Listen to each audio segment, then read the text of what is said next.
Hey everyone, it's John Trent, editor-in-chief here at Bounding Into Comics. Welcome to Bounding Live, where we talk about the biggest headlines in the entertainment news world. I am joined by my lovely co-hosts, Jorge the Armored Otter Arenas, Donald Edmonds, Drew Taylor, Script Doctor, and Spencer Bakuli. How are you guys all doing tonight? Secretly a bunch of hot chicks. Dude, we're like Yes. these guys You have some hot don't chicks in blow the our studio. cover, man. I am not. I'm not a secret hot chick. I'm the only one, I guess, who's not undercover here. Well, I am definitely not a super hot chick. However, you and I are coordinating our T-shirts today, John. So Yeah, I'm going with the blue. Going with the blue today. I want to say hey to the folks in the chat. I see we've got quite an active chat already. Deviant Porg, how are you doing? Hey. He almost beat Don to the punch with the first chat. Hey, so- Palanuki. I see Lopter is here. Demon King of Inferno. Mark Lasurth, glad to see you. Always good to see Yo, you. Hey, Lopter. Mark. Mark 63366, good to see you as well. Lots of familiar faces. We like to see you guys, and glad to have you with us.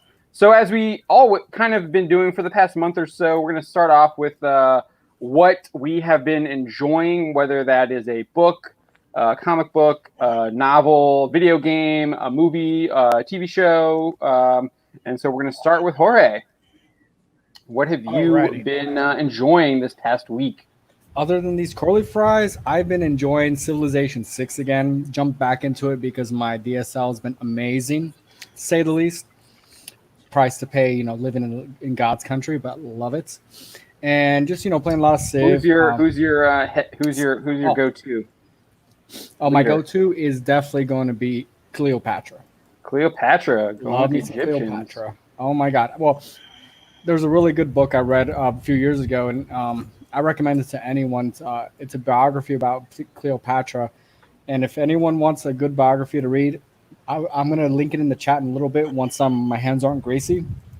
But it basically tells the story of the Macedonian family who ruled Egypt, the languages she knew, and just how BA she was, right? I mean, a lot of the movies, TV shows we see just really don't pay the amount of respect that it should pay for someone who was living 2,000 plus years ago and killing it. So that's what I've been doing all week, trying to stay born as always. You have advanced out of the ancient times with Cleopatra. Not in my heart, man. Never in my heart. All right, Don. How far have you gotten in Dune? Have you made it to chapter 5? no, No. I don't even think I'm in chapter 3. Oh, you're not even. They in chapter they three. haven't come even made it to on. Arrakis. Anyway, You still aren't. You still aren't at Dune yet. Oh man. Holy crap. anyway, so, but yeah, I've been playing. I've been playing Monster Legends. It was referred to me by Lopter, Demon King of Inferno. Apparently, I've got a mythic monster of some sort, so still waiting for the damn thing to hatch. Tell us about it. What is it? What kind of game is this? It's a mobile game. Okay. So it's kind of got like a old school World of Warcraft kind of top down look on it. And the mechanics are essentially pay to win. Sorry, there's no grinding. Why would I figure you would play a pay to win? Yeah, Surprising there. It's a mobile yeah, game. but I'm principled enough to just let the clock run, because there's two mechanics that allow you to progress in such games. One is time, and one is money. If you got ample supply of one or the other, then you'll be able to get through the game. As he drops money on it like What's he is Mr. Beast. What's the objective? I build up your world just like you would in like a Sims game. So And then, do you like conquer other people? Is it one of those strategy games? Yeah, there is a multiplayer element to it, but most of it is just building up your own kind of environment. Okay, that's not too bad. That seems- So no pillaging. No, That is unfortunate. yeah, that's the unfortunate part. All right, Drew, what have you been consuming or taking in, reading, watching? Well, it's been kind of like a process because I'm still like in recovery mode, trying to just trying to do anything I can to get rid of this like really herniated disc I got, and it's hard because I can't do a lot of the stuff I want to do right now. It makes trying to work hard. It makes gaming almost impossible. So, it's just I've been like binge watching movies. I just watched this bad movie. Oh God, the other day it was like a horror. Birds of Prey. No, it was like it actually was one of the it was a single movie about one of those puppets from the old Jorge would know the old Puppet Master horror movies. Script Doctor Those probably are great knows. ones. Yeah, Script Doctor knows what those are too. I know some of them, but I can't name them offhand. It was a movie about the little blade guy that had the hat and the black coat, and he had like the little blade on his hand. So I watched that movie, and then there was a World War II one I watched called Dauntless or something like that. It was pretty good. And I just other than reading my Revan novel again, there's not a whole lot of stuff to really do. I'm chomping at the bit to game because somebody sent me the rest of the DLC for Alien Isolation. So I have all the DLC for Alien Isolation now, and I want to play that once I'm feeling better. Besides that, I've just been going to physical therapy. Started back on physical therapy today, so it's a slow grind, but eventually I'll get there. They said I think they projected doing physical therapy. I should recovery time as long as I stick with it and do the exercises. Besides, go to the appointments. I will be good to go in about 6 weeks. I got some pills for your pain there, Drew. Well, that's good. That's a good diagnosis. I mean, that's really good. Yeah. I'm glad to hear that. I'm glad to hear it too, because honestly, John, I don't want to go have surgery, but Right. But yeah, I will continue to keep you in my prayers, and I'm glad. That's some really good news. I'm glad to hear that. And by the way, I actually, John, That's awesome. I had a good thing happen last Sunday. I went back to mass. I went to mass last Sunday, and it was very good. So Yeah, that's great. That's fantastic. I'm so glad to hear that. so I'm going to be going to mass this Sunday, and it's nice to kind of be back on that path too. No, yeah, that is awesome, dude. Congratulations. Keep it up. I'm like I said, I'm going to keep praying for you. All right, Script Doctor. How far have you gotten in Batman Legends of the Dark Knight? Well, I took a break from that because I was having a conversation with my girlfriend last Friday, and she had never seen this television series, The Prisoner, from the 60s. So I was like, well, that's got to change. So we've been watching that. We're up to episode 4, The Schizoid Man. We just finished that one yesterday. Where are you watching that at? I actually have it on DVD. Oh, okay. Oh, Yeah. physical media. Yes. Do you know if it's available to stream anywhere or? Oh, that's a good question. I mean, I would assume it's on Netflix, but I doubt it. It's probably on Amazon Prime. Okay. Give us a little bit of background on it. What is The Prisoner?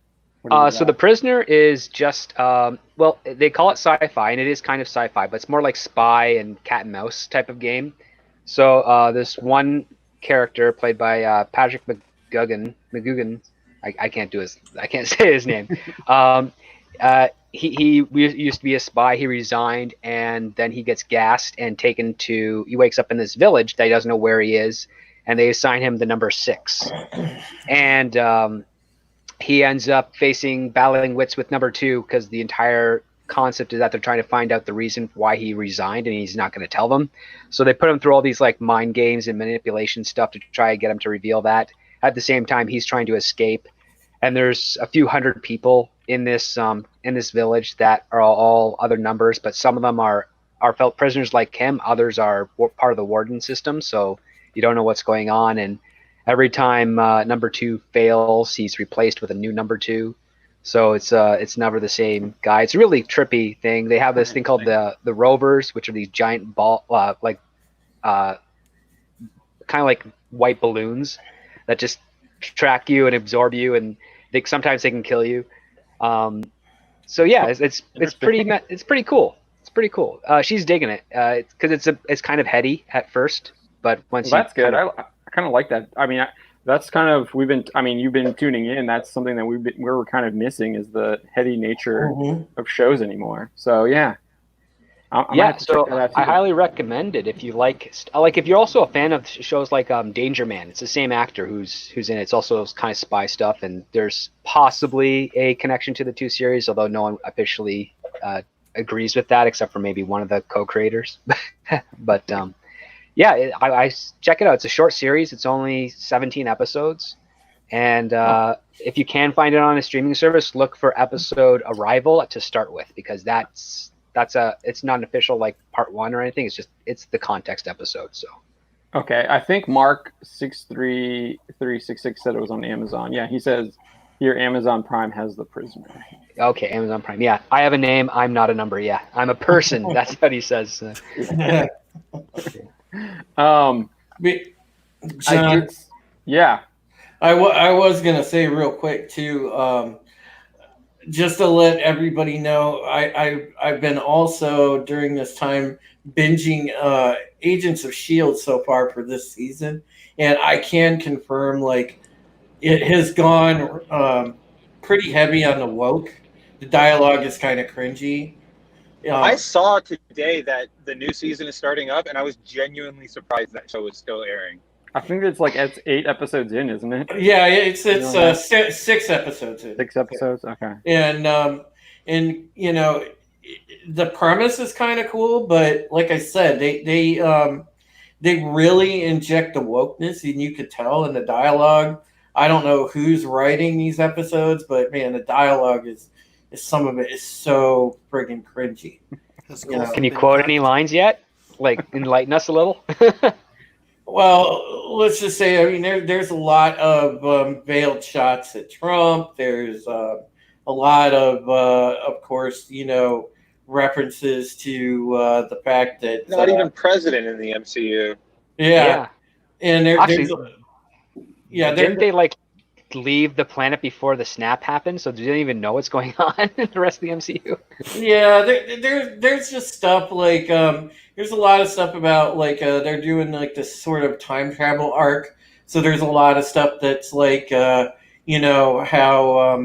they're kind of purveying the whole like systemic racism myth and all that, and they're like, oh, look at this is horrible, blah blah blah. It's just like going on these little like ranty diatribes mixed in here and there as they go through the different eras, and it's just, oh god, it's so cringy when it does that. It's like, can we just have a story, a fun, Marvel story arc? Do we have to have the, hey, stop, I'm going to teach you a lesson on social justice? I mean, come on. Don't you know that's the paramount of all writing now? That's like this. That's the central peg that holds up an entire story. Yeah, because actors and writers, they're responsible for changing the world for the better.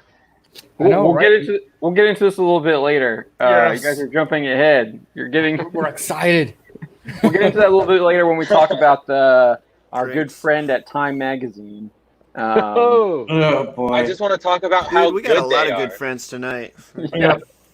So, Spencer, what have you been watching or reading? All right. or So, yeah, this last week I've actually been a little busy with a move. So I've been packing a lot. I've been doing all that kind of stuff. But I have been actually watching a lot of the Bounding streams and your guys' streams. So Trek Tuesdays, Therapy Thursdays with Don is actually what I've been checking out right now. Nice. Yeah, we saw Nice, you in the thank chat you. on yesterday. We appreciate that. Yeah, I'm Yeah, sorry. you guys are. You guys made me want to restart DS9, so I'm probably gonna watch along now. So yeah, everybody check out Trek Tuesdays and check out Don's channel for just good old chats. More than merrier. Hold on, Don, quit doing that. You're becoming prettier. It's freaking me out, Yeah, man. I know. Right? Hey, Someone Hey. grab the Vaseline. hey, I was gonna say, Spencer, you need to watch my last couple streams on my channel, but before they probably get pulled down. Yeah, I watched. I think I have like 2 to watch on your channel, but yes, I'm definitely. It's on my schedule. Nice.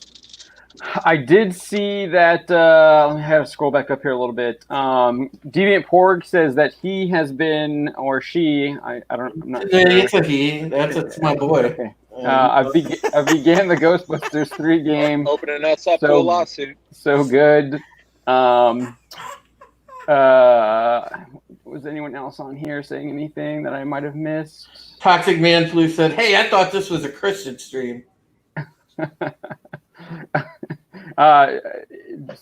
Jorge just needs to go to confession now. Yeah. He'll be okay. All right. So that's kind of. I guess I'll say what I've been doing. I'm like Don. I know I'm going to get a lot of criticism from this from Jorge and probably Spencer and Drew as well. But yeah, I've been playing, and I've been playing it for a while now. But it's called Final Fantasy Dissidia Omnia Opera. Oh man! It's a What? mobile game. I like it. It's not pay to win. Pitchforks. It's a co-op game. Uh-huh. Has a very classic JRPG format. Where you have your team and you fight an enemy. So I like how you put in the it's not pay to win thing. Nice shot it. Nice Spencer, shot it, Don. slowly you're turning John into a weeble. $5. I know Dissidia. That is total pay to win. $5. what? Yeah. No, not the PlayStation version, the mobile version, and it's Omnia Opera. Mm. The PlayStation version is different. That is the console version is different than the mobile version. But the console version is a PvP game. I downloaded it and then instantly deleted it because it was trash. When Yeah, You don't have to bad. convince us, John. It's okay. when you go play some manly games, man, play some shooters. I'd like to I speak don't with your play- manager. Dude, let's Raid- play some Raid Shadow CSGO. Legends? Come on. I don't play shooters. I don't like shooters. I Oh. never. I don't understand the. The point is to shoot them. I get it. I get it. John, I never understood why they have so much plays mass appeal. really I good guess. games like The Last of Us 2. Yeah, I just don't understand the mass. Oh, Oh, God. God. If I want to shoot a gun, I'm gonna go shoot. I'm gonna shoot a gun. Like Well, you're right. Yeah, That's a good point. I'm gonna go to the range. I'm So not gonna- everyone, if you want to play The Last of Us 2 and you want to shoot something, there's a specific scene to do that. It's kind of creepy, but it'll get you through. Oh. So yeah, that's what I've been playing, and How then about nobody play the game? I still finished up. I was still finishing up some trying to max out my Pokedex, but I'm not going to be able to because I don't pay for the Nintendo online service to like trade with Shield people. So we won't be maxing that out. All right, so Dan is getting impatient. He wants us to get to the lead. And not All right, so Josh Whedon was roasted like a chicken. Who believes that he was cooked well? That was in 2017. Dude, he got roasted. Yeah, let's hope he stays cooked this time. I don't know, man. He gives out roles, but like the casting couch on Bang Bros. Oh, Yeah, Jorge definitely needs to go to confession. Dude, I gotta do a lot more than that. I might need to get rebaptized. That's called Born Again. I Isn't think it? there's more respect in doing a casting film than doing a Joss Whedon film. Ooh. I don't know. All right. Oh, man. You're gonna wind up in hell. Yo, I love that profile picture, Drew. We You're have right. such sights to show you. Oh, I wouldn't be surprised if you had a dungeon somewhere, right? Got a dungeon full of freaking poor actresses looking for the big break. The only break they're getting is the break inside of them. All right. Can you guys see this on the screen? No, I can't tell. No. I think don't it's see just anything really other than bad. my sweet It's otter just the body. 6 of us. Yeah. All right. There Hold we on, go. loading. Okay. All you can see it bots now? roll out. You can see it now? There we go. There's Yep, Ray. now we see it. There's Cyborg. All right. So, Ray Fisher, the guy who played Cyborg in Justice League, as Jorge was intimating, he made an accusation on Twitter saying, I spelled Joss Whedon's name wrong there. No, he spelled it wrong. It wasn't me. Hey, It Josh. wasn't me. I knew I copied and pasted it now. I'm getting better at that. Instead of actually transcribing it, I copy and paste the tweet now. Yeah, Joss Whedon's on-set treatment of the cast and crew of Justice League was gross, abusive, unprofessional, and completely unacceptable. He was enabled in many ways by Jeff Johns and John Bird. Accountability greater than entertainment. He needs That work. was something else. Stunning and brave.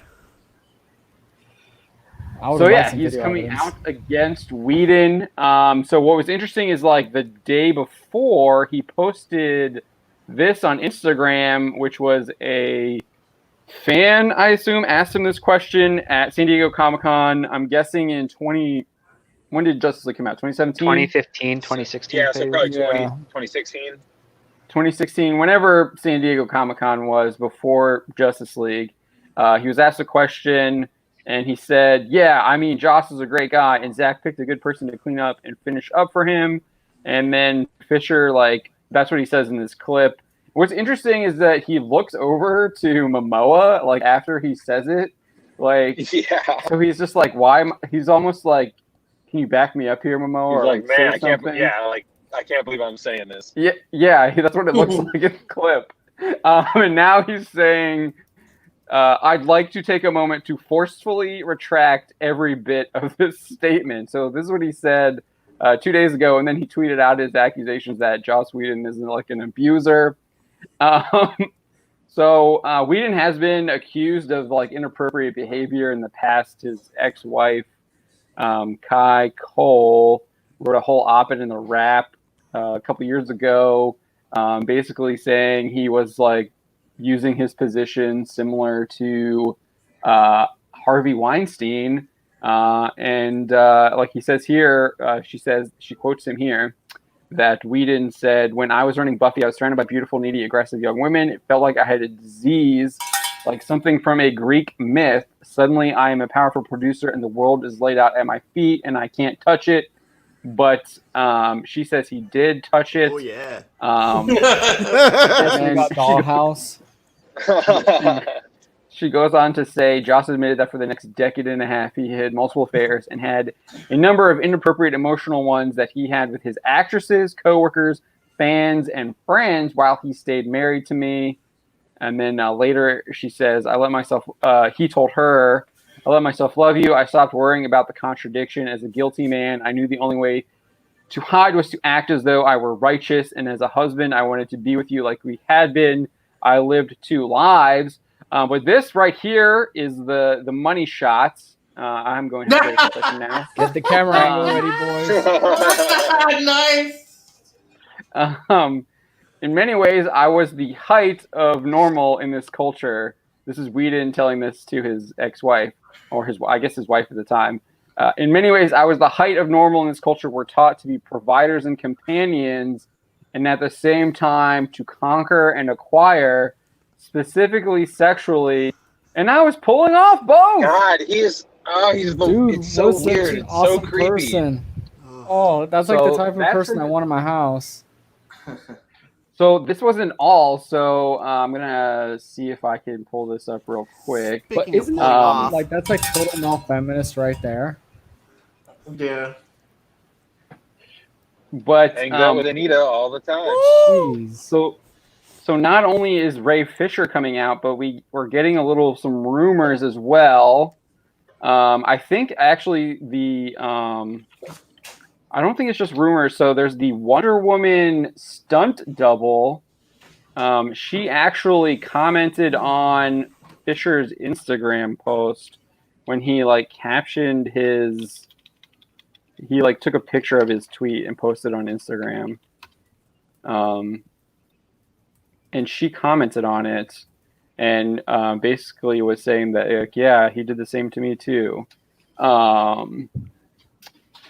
So I don't know if I Wait, can Joss find Whedon it motorboated Ray Fisher? whoa. That sucks because that's like totally on my bucket list. Yeah, right? I don't know if she deleted it. I saw some screenshots posted earlier, but I'm not seeing it right now. But you know, this is We'll have that. We'll have a follow up story on that tomorrow. well, it's been for like sure. a long term issue with him. You know, always bubbles up every year and a half with this guy. You know, with different people, so it seems like there's a trail of behavior behind Mr. Whedon. Yeah. but So we're gonna say that. guys, though, I mean, it's girls. Before it was girls. Now it's a dude.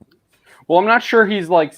So he remember he. I think it's more, like says- just abuse as a boss than anything else. Not so much. Yeah, he's right, just, he's he's just saying- a toxic boss in saying- general.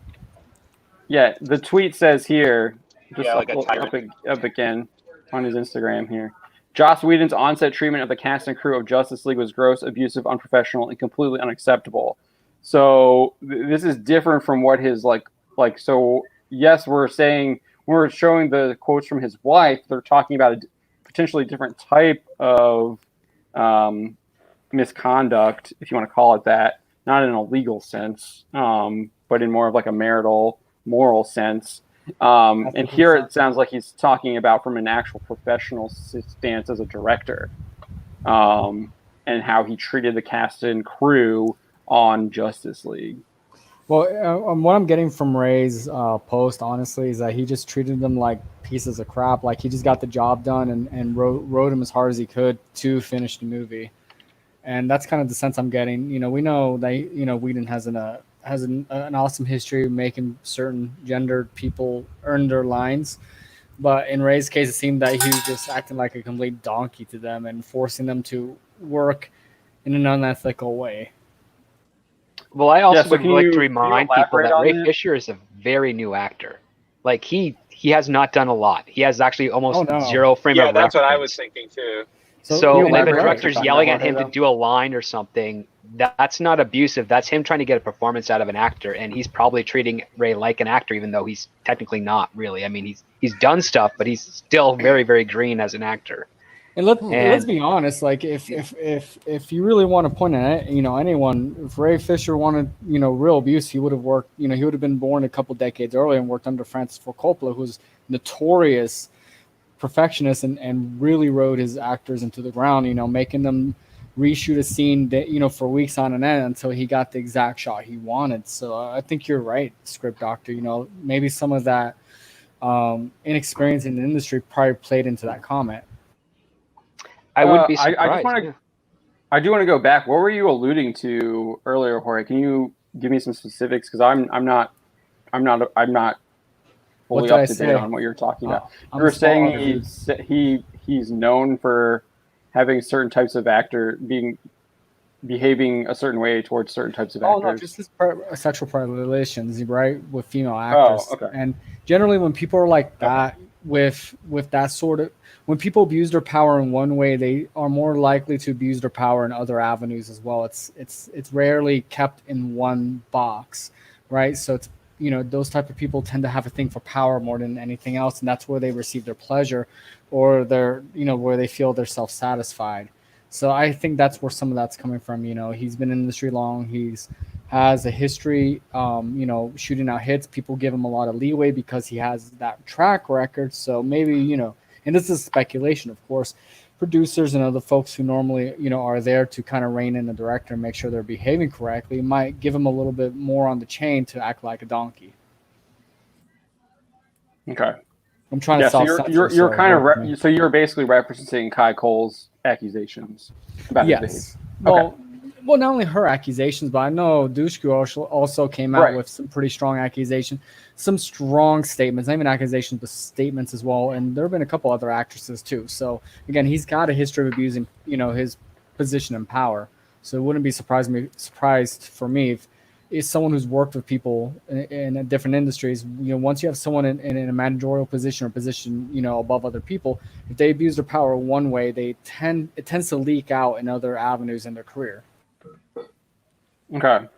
All right. So I was referencing this, the Wonder Woman stunt double, and this is kind of why. So we got a rumor here from Grace Randolph. So she said once Fisher made his comments, she tweeted this out.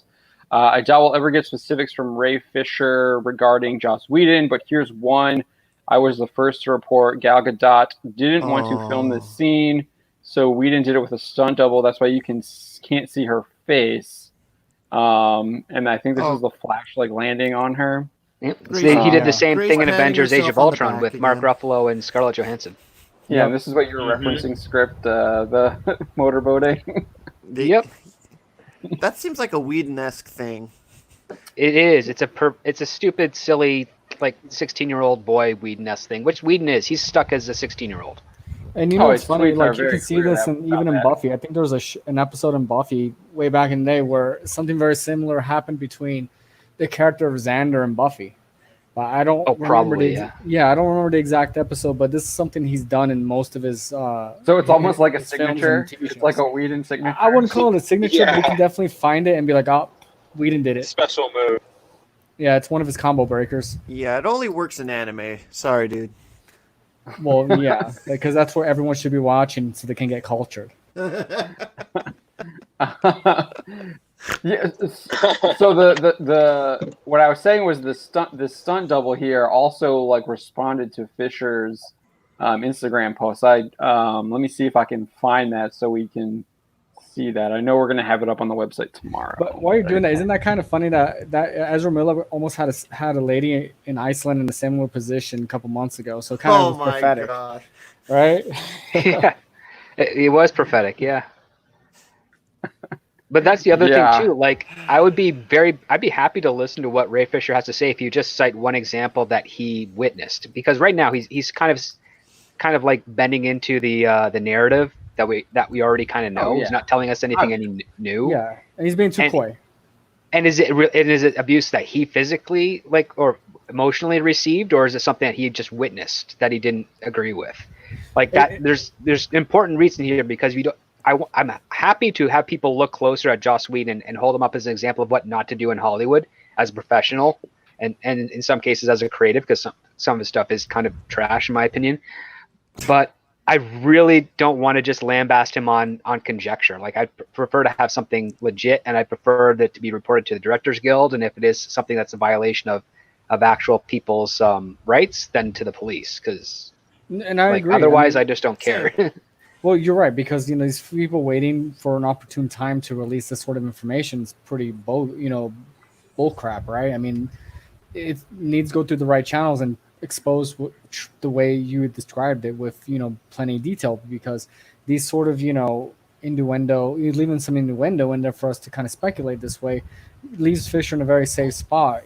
Hits Whedon where he wants to hit him, but it really doesn't enact any sort of change that obviously the industry needs, because there are a lot of stories floating around that, with no proof of course, of certain people, certain directors, producers acting very, very inappropriately, but no one ever wants to come out and say, hey, this is what happened and it needs a change. They just wait until it's politically advantageous for them to do it.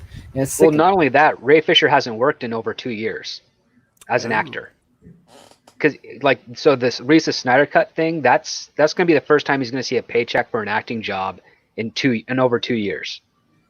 So he's doing this to try and get points, and I'm pretty sure his agents are helping him out with this so that once people are actually able to see him perform again, they might use that as leverage to get him on like another movie project or another television show so he can return to work. Because the last thing he was in, I think, was True Detective season 3, which did not really blow anyone out of the water, especially with his performances. So Wait, he's there's kind of season 3.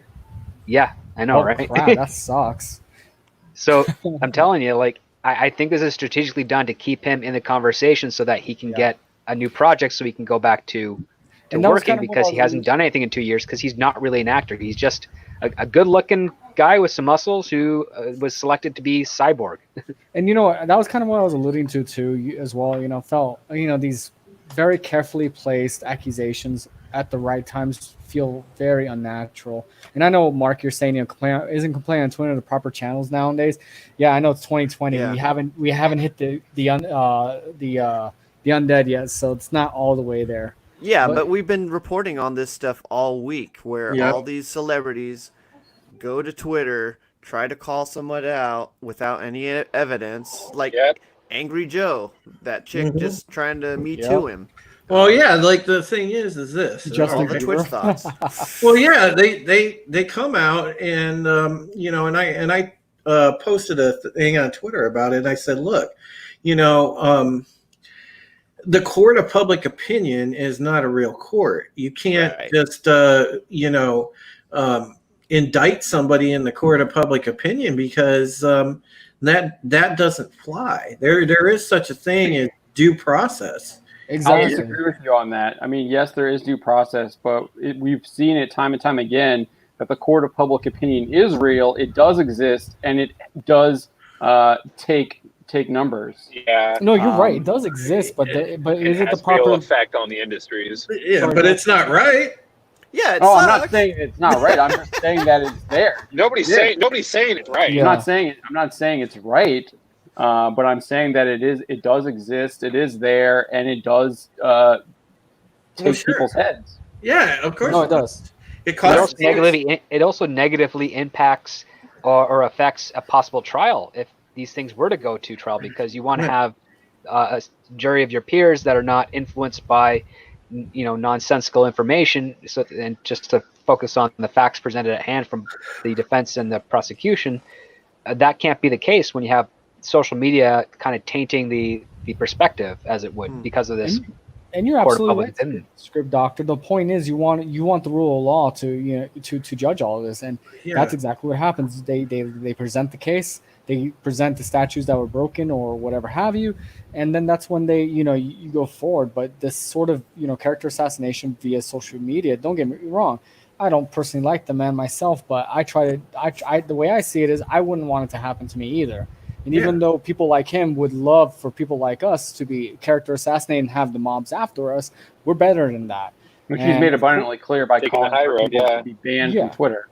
He's made that So- abundantly clear. He has. So I would like to see Ray take the next step, the next obvious step, and actually give us some examples. So Do that something way, actionable. yeah, Yeah. if there's something that he's doing that is bad, it needs to be addressed and taken care of, or all he's doing, as Script Doctor saying, is positioning himself for next potential roles, which is pretty damn shallow.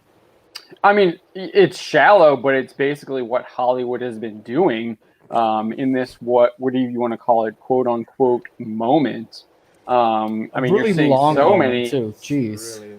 You're seeing so many people trying to exploit it for their own personal gain. I mean, that's what I mean. The whole and you're- J.J. Abrams getting rid of white supremacy employee handbook, total God, virtue that signal. Propaganda, yeah. And you're absolutely right. And we can poke fun at these people for trying to be our moral superiors in a lot of ways. But at the end of the day, they need to exit their little box and enter the real world and do things like an adult. Well, So yeah, JJ's got to get out of his Wow. mystery box and start growing up. well, a lot of the shit is not going to go away until the stuff in No, it's not You going know, away anytime soon. it's not gonna change until culture actually changes. And I mean, this whole war of ideology and everything else, I mean, it has to play out in everyday life before it filters up to Hollywood. They need to find their place back where they belong, and they're all just modern day court jesters, right? They're not important people. That's just, and that's nothing against them personally, but at the end of the day, they're there to entertain us. They're not above, they're not nobility, and they need to be put back into their place. I heard something the other day. I think I was listening to a stream or something, and someone commented saying that actors were not allowed to testify in Roman courts because they lied for a living. Yeah. Yep. It's true.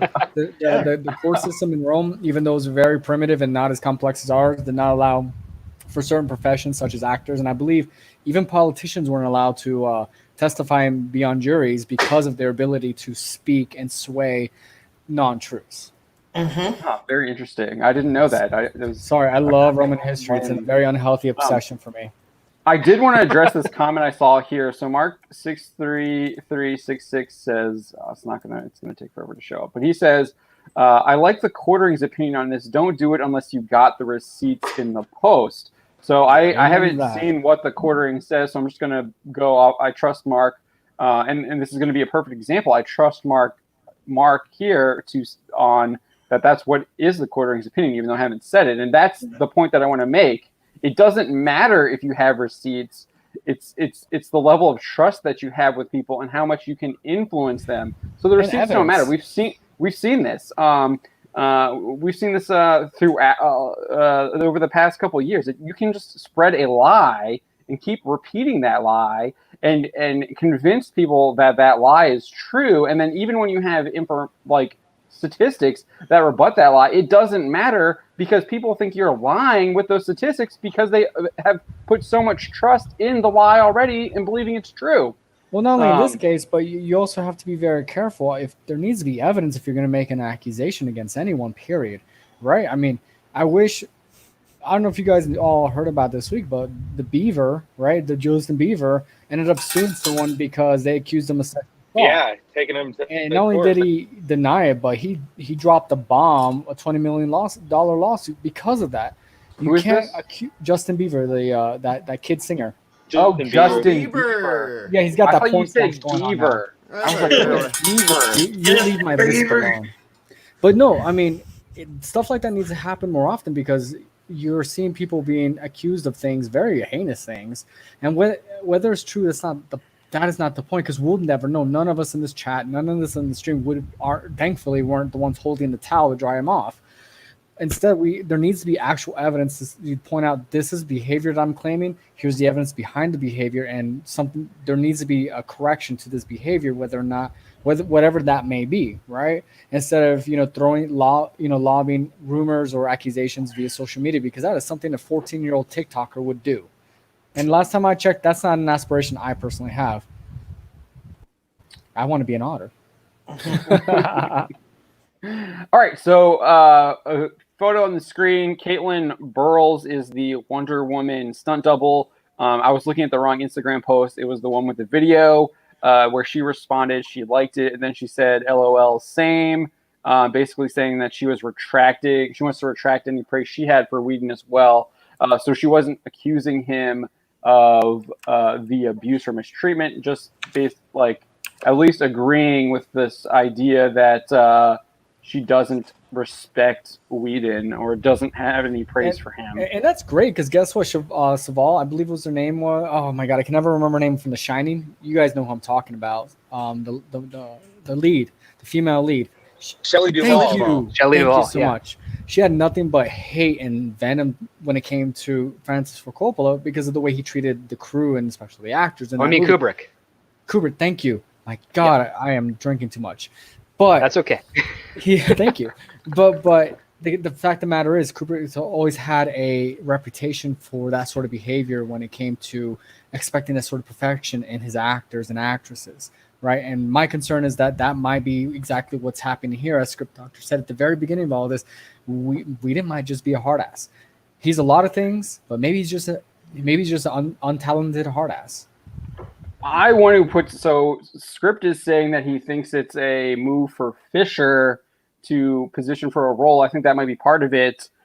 I want to posit here, and I'm not saying that I believe this. This is just a theory that I think is plausible. So you have this Wonder Woman stunt double, and now you have Zack Snyder here liking it. I'm not sure who Clay Enos is. I'm not sure if he's really. I'd have to look that up to see if he was attached to Justice League. But this could be a whole PR move by HBO Max to try and separate the theatrical version of Justice League from what they're doing with HBO Max. And if that's the case, I don't even know why that just seems super petty to me. It would suck if that were the case. I would lose a lot of respect. That seems like Go ahead, sorry. That seems like a really weird theory, but also very plausible. Yeah, it's plausible. Yeah. It would be a really crappy way to do PR for their movie because there's already a set amount of people who are stoked about Snyder's cut and seeing it come to fruition. So if that was the route that they're taking, it'd be very but if you have Whedon's reputation go in the tank, then everybody gets to go, oh wow, he's canceled. Yikes! Yeah, we should go see it's like playing new. Yeah, it's like playing Duck Hunter on Nintendo, right? Mm-hmm. Well, it's also like expanding your potential audience because they already know they have the Snyder Cut people in the bag. So now if they start going like attacking a quote unquote sexual predator, they're going to get the woke crowd.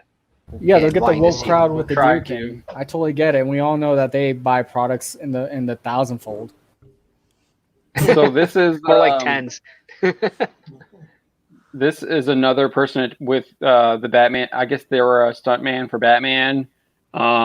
This Twitter person says it's Richard's comment. I don't know who that is. I don't know who Richard is, but what a Richard! Looks like a Batman stuntman. But there was someone who did defend him. Let me see if I can pull that up. Alan Tudyk. Probably saying that wrong. Alan Tudyk. Yeah, that's right. And I think Berg. Yeah, Tudyk. Berg defended, Berg. I know Berg's story from years ago because I remember hearing like one of the actors he was working with didn't want to say a line, and then it was I think a year later I found out it was the Cyborg Kid. He didn't want to say booyah. Yep, that was the one. And I'm like, really? Such- What's wrong with that such a line? That's difficult in line. the comics. That's in the cartoon show. That's Cyborg's thing. Yeah. How are you gonna take the Cyborg role and not be expected to say that? That'd be like taking the Wolverine role and thinking you wouldn't say Bug. Well, it's like taking a role in a major movie with having no acting credits and being a choosy beggar. I don't know. Yeah, pretty much. Thinking you're all that Zing. because your first big movie is a giant movie. So this is what Alan said. He said, wasn't there, but I've known Joss for 17 years. I honestly can't even imagine it. And I have a pretty good imagination. This guy worked with Whedon on Firefly and what was the movie? And Serenity. Yeah, thank you. That's it. Best name of the ship. Should have known that. But yeah, so he's like been on set with Whedon. And he's kind of rebutting that. So I'm kind of I think that's really interesting. I do find it this comes out in like this. It's part of this like it's almost like towards the tail end of this like massive wave of Me Too accusations we've seen. I think both Don and Drew were touching upon that a little bit earlier, where we've seen like everyone pretty much being that can be accused is getting accused. And this is kind of coming out on the tail end of that. So trying to not only jump on like the Floyd moment and what's happened with that, but then also this kind of Me Too moment that came in after it. So yeah, and Tudyk is kind of standing with Whedon here a little bit, and he's already like you see people are already kind of. That's my favorite comment right there. That second one, because of course your ethnicity completely cancels out your credibility now. Well, not only that, like every actor has a very different experience on a film set with the director because they're not always being directed in groups. So they're usually directed one-on-one. So whatever relationship Tudyk has with Whedon is probably going to be more of a one-on-one thing as opposed to a bigger group stuff. Even in their collective scenes, Whedon's going to go to one actor and say, I want this out of you because it's going to elicit this type of reaction out of Alan. And then you go to Alan, he's going to say something different so that he can get a different type of reaction out of the actor. So that way they're working off each other to get a performance that the director wants to capture. It's never in unison. You never have a director take all of his cast and give them all the same direction. It doesn't work that way. So yeah, he's going to have his own understanding an own relationship with Joss. It may contradict what other people have had, but that's just the nature of the game. It doesn't mean that Alan Tudyk is wrong because he's being honest about his perspective of things. And I'm not trying to say that to defend Alan or defend Joss. I'm just would like to paint a broader picture as to what it's like on a film set, because it's not black and white. Yeah, fair. Beautifully said. Good trial there. No, I mean that right there is exactly what we need to know, because most of us don't work in that industry, right? So we're on the outside looking in, and stuff like that helps explain why someone like Alan may have had a very different experience versus someone like Ray. Yeah, but we also have our finger on the pulse, so we kind of know that. Yeah. Okay, there's something fishy about all of this. Well, we know there's something fishy about Whedon. It's normally his right hand, but no. Other than that, I mean, again, yeah, he's got some behavior issues, and like I said, I stand behind it. From my own personal experience, when it comes to people in a managerial position and a position leadership, if they tend to abuse one aspect of it, it tends to spread through the rest of their behaviors that that other people might experience. It may not mean anything. It may not. Whedon may be a stand-up guy when it comes to the way he does his directing and that aspect, versus his own personal life, but we don't know. All right, so this is Berg. He spoke to Variety. It was and denied the accusations by Fisher. He said categorically untrue that we enabled any unprofessional behavior, and then he kind of throws it back on Fisher, saying, "I remember Fisher being upset that we wanted him to say booyah, which is a well-known saying of Cyborg in the animated series." Oh yeah, so there you go, corroboration. Yeah, there you go. Yeah, just what Script was saying. So that was kind of. I think that's. I'm not seeing anything else here. Is that it? That's the one. Yeah, and this was sucks because now it's a he said situation, and everyone has their own interpretation of what happened on set, right? Or the type of character that Whedon is. Yeah, I mean that's the game that we're playing. Fisher, I mean, that's what we're talking about. Yeah, well, that's the thing. That's the problem with Fisher. What he brought, because he brought this accusation without a kernel of evidence. If there was even a cornflake of proof, right, it would have been nice. There would have been some sort of backing behind. Instead, we have this conjecture. Well, I mean, so he's. I mean, this is the second day he's done something like this. From previous work, Jorge, that sometimes you might not play your full hand, hoping to trap your opponent in a sticky situation. So it could possibly that I don't think that's the case. I love you, Don. Thank you. Sticky situation. You're an amazing. I don't think that's the case. I don't know. My gut is telling me that's not the case here, and I think this is just kind of a. Either a move to distance Whedon from the Snyder Cut, or as Script was positing, it is for Fisher to position himself for future roles to try and take advantage of the kind of moment that Hollywood is having. See, I think it's more has to do with the moment versus Snyder Cut, because Whedon really hasn't commented on it, as far as I know. I mean, correct me, guys, but it's been released. He hasn't really commented on the Snyder Cut, so why would they need to try to distance themselves if he's not trying to even involve himself in the conversation? I think it's more towards what you guys were saying. This is more of a career move in general, not so much of a Justice League move for the cut. I think in the general public, they still think that Zack Snyder was the original director of the Justice League, and no one really thinks that Whedon was. And this could be saying that Whedon was much more influential over that film. And it also kind of gins up PR for Justice League as well. But how much really? Just looking at this, more PR for Fisher than Justice League. Well, I'm just saying, just reading this. Well, even just looking at this Variety article, they talk about the Justice League film. They talk about it, and it's going to be how it's going to be on HBO Max and stuff. But look at the medium, though. I mean, is it that sort of PR for a movie, guys? And someone correct me if I'm wrong, but if that's not the medium you want to go to if you're trying to net in more potential viewers or customers, right? I mean, that's more of an industry magazine or publication. That's a whole different other platform. That's where you go when you want to show your woke sweat. Not, hey, look, I have an awesome product. Yeah, that's kind of fair. I don't know. I don't know if I agree with that. I think that Variety is a Hollywood trade. It's like Variety, Deadline, Hollywood Reporter. Those are like the kind of trade magazines that you go to when you issue a statement like that. There's a reason they go watch something. Like, what normal human being does that other than people like us, right? Like, no normal person is going to use stories from these publications and be like, hey, I'm totally going to watch the next insert, bland male, bland female movie. Well, so we are going to be publishing a story with like Berg's comments, most likely tomorrow, based off of that Variety article. Let's do it. Other publications have already done that, so it's kind of like this trickle down effect or it just kind of gets spread. It's spread through wildfire, kind of. That's what gets you canceled, John. You're not allowed to say trickle down anymore. Bad word.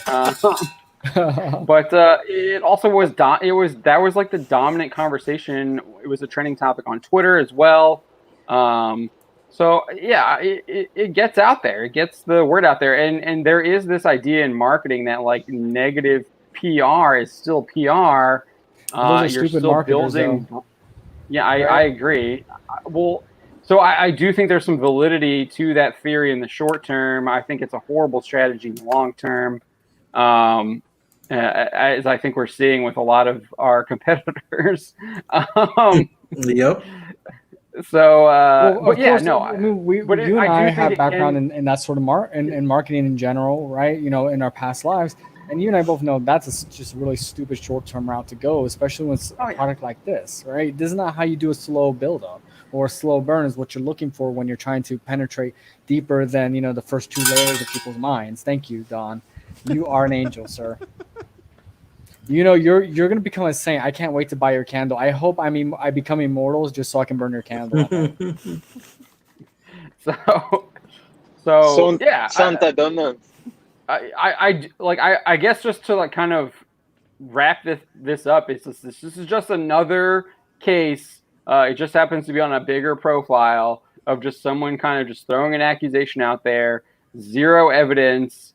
And just trying and hoping that people will believe the accusation without Whedon hasn't even commented. He's not even defending himself.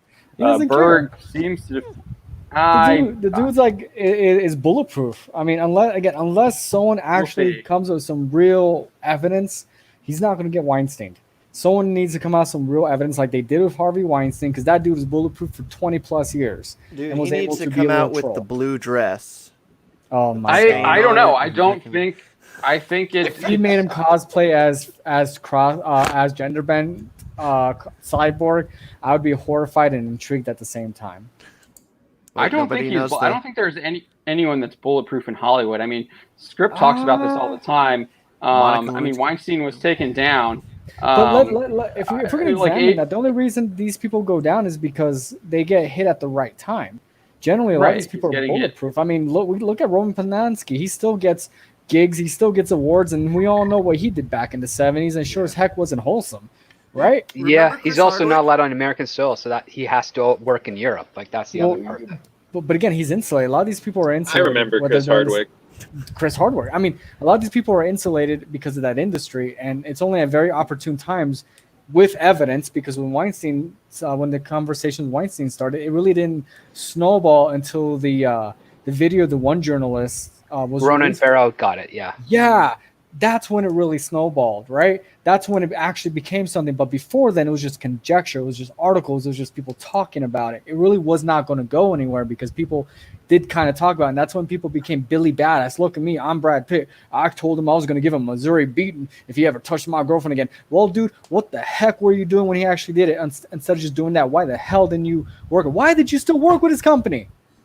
Why did you still take money from him? I remember when Brad Pitt punched him, and that was basically it. And I was like, okay, that's dumb. So brave. Super brave. Yeah, it's like, okay, you punched him. That doesn't stop the problem. But then again, I think what helped a lot is the fact that, number one, Ronan Farrow was looking into this. Number two, Weinstein knew he was being looked into, and he got one of his assistants to hire some private eyes to follow Ronan Farrow. And luckily, that assistant took one step further and hired private eyes that had a freaking conscience. because he knew, or that assistant knew, that those private eyes would eventually go head to head with Ronan Farrow, and Ronan would tell him exactly what he was doing, and the private eyes would be like, okay, go finish up, do your thing. And that's kind of what happened. Exactly. And that's my whole point, guys. Like, the stars literally have to align. That's how insulated they are. It takes a lot more. I disagree. We can see. We saw with Kevin Sujihara. And we shall fisticuffs at 3:00 tomorrow. We saw with Kevin Sujihara at Warner Media. He got Hollywood Reporter ran text messages were posted. Text messages and destroyed him, even though the woman who he was texting was like it was consensual. But again, stuff was posted though. I don't see stuff posted about Whedon. I don't see videos. I don't see text messages. I don't see any photos. That's my main point right here, is that until that line is crossed, he is bulletproof. These people are bulletproof. Well, they're bulletproof because there's enough money in them, enough money around them for people to be like, okay, if I go against this, I lose my job, I lose my income. Exactly. There's also another stigma where there's some people that are far more powerful. They can make the person disappear if they wanted to, not just from like the entertainment industry, but possibly further if you can. I mean, it's not outside the realm of possibility, but the only good news is that it's on the change. And also, like, even from my experiences, I've only heard a handful of stories of what's been happening currently compared to insurmountable enough stories that have happened decades before. And you're absolutely right. It's on a positive trend. It's just like, there's still some things that it's struggling to hang on, and it's the old ways are struggling to hang on. Just because they're bulletproof, Superman is bulletproof too, but he's still weak to kryptonite. Everybody taken out. It just, like Jorge says, sometimes it just takes that perfect combination to take him out. I also think that there's also I think there's a huge power play happening in Hollywood right now too. I think it's happening behind the scenes, and it's being played out in kind of this court of public opinion. So I think the whole Abrams thing, publishing that, is part of that power play. That guide. I think. Yeah. And isn't it weird that they have unions that are supposed to be taking care of that, and it's as if they're not? Yeah, there's a lot of problems. Like, I know some people are saying that some of the unions in Hollywood are probably going to vanish. They won't, and the only reason they won't is because of residuals, and that's it. You need the unions for residuals. So that's primarily what they should only be worried about is residuals, and then if someone's actually being harassed and abused, they shouldn't be going any further than that. And on top of that, the unions should be the facilitators to the authorities when it comes to reporting that type of abuse and stuff. They should be like, this is the records we have, this is going straight to the police, and it's going to be out of our hands, it's going to be in their investigation. But again, unions have been getting way too involved in some things that shouldn't be any of their business. They should be focusing on like payment, residuals, and basic stuff that don't allow them to manipulate the industry. Basic relationship between the actor and industry, right? As representatives of those actors or whoever whatever that guild. Protecting. Guild is. It's basically about protecting the financials of their union members. That's about it. Yeah. This has been a wonderful conversation. I love you guys. Yeah. Well, like, we're going through the same thing right now with the WGA, because we have agencies that are acting like production companies, and we think that's wrong because it's a conflict of interest. So massive conflict of interest. Holy crap. I read into a little bit of that, and I was like, wow, I don't think there are any other unions that I can know of in the States that go that far that I feel safe enough to. I hear black helicopters. Uh-oh. Oh, boy. What a world, guys. Either Joss Whedon will abuse you, or he'll abuse you, but just two different ways. We don't know which one exactly quite yet. Well, either a director will abuse you, or your agency will abuse you based by robbing you of money from a production that you're involved in. So the lesson here, everyone who's listening, if you decide to work in the industry as an actor, especially as an actress, learn yoga. Learn how to repress memories. It will get you far. Oh, God. So what's that, John? What do you got there? That was very heroic and inspirational, Jorge. And speaking of heroic and I'm inspirational, trying. John. Good segue. Can you guys see this? 'Cause it's not showing Yeah, I up can on see my it. end. Yeah, we can see Yeah, we that. got it. Okay, you see I see that Superman. beautiful All right. Kansas boy right there. I think the Alright. flag is upside down, though. You see Antifa? Oh, shut up! No. Don't give those basement dwellers any ideas. Their moms are still picking up. So, their Hot Pockets Time for them. He Magazine- fights for truth, justice, and the Chaz way. Oh my god! Soy milk, veganism, and equality. Yeah. And So don't Time Magazine. No, I was gonna say don't forget a garden over top of a little bit of plastic. Jeez. Hey, that garden is gone. Rest in Thunderdome. peace. They grew weeds. That's what they managed to do. They grew dandelion weeds. Right? They couldn't even go on Pinterest to learn how to garden or like YouTube. What the hell? They ran out of data. Okay. Time magazine. So we got Time Magazine All right. talking about. Time Magazine declares superheroes a problem because they quote star straight white men. Ah. So Time Magazine and self-described feminism writer Eliana Docterman recently wrote an article declaring that superheroes are a problem, specifically taking issue with the number of superheroes' gender, race, and sexuality. Something tells me If- that her eggs are as dry as the Sahara. Yeah. All I know is the bell should be ringing and I'm not hearing it, or I wasn't hearing it. He was right. If Dr. God, slacking. if Doctorman's name, Doctorman, yeah, it sounds familiar. She was part of a course of voices. I think I was listening to Gary earlier. He says like cackle of hens, I think is what he said. The guy has a new Gaggle of prescription for his ghouls. glasses. No, he was just creating a synonym. He read okay. it, but he had a different description for the chorus of voices. That attacked Marvel Comics for publishing Milo Manara's Spider-Woman #1 variant cover back in 2014. I'd like to insert myself You can see- in at this point. I bet you would. Wait in line for the rest of us. But seriously, of course you would have a problem with that because, jealousy, man, that rage. It reminds her of what a heart is based off of. Yeah, the heart image is based off of. Yeah, exactly. That's where you put the coffee, boys. That's what you call it. Well, But if you remember from what was it, 2014? I think if you remember back in 2014, everyone started saying that this was such a horrible variant cover because of the way she's depicted. They're like, oh, a real woman couldn't do that, and then literally real women started showing pictures of how they could do it, and then they were like, Spider-Man is never like that, and then it was like, oh wait, here's Spider-Man. And There's a couple of Spider-Mans like that. The freaking McFarlane days? Jesus. Yeah, It's what happens So when non-fans decide to opine on something, right? Like we know about this Yeah, issue. this was like, kind of the read. This was the beginning of the end for Marvel Comics. Was this I think it was a Spider-Woman little variant. bit further back than that, John. But Yeah. I just- This was like a tipping. It was the tipping point, though. The There was a Spider-Woman point. variant cover was a huge tipping point. I saw the. So That was like the what's that, very, Drew? very beginning of Comicsgate almost. yeah, just around that time.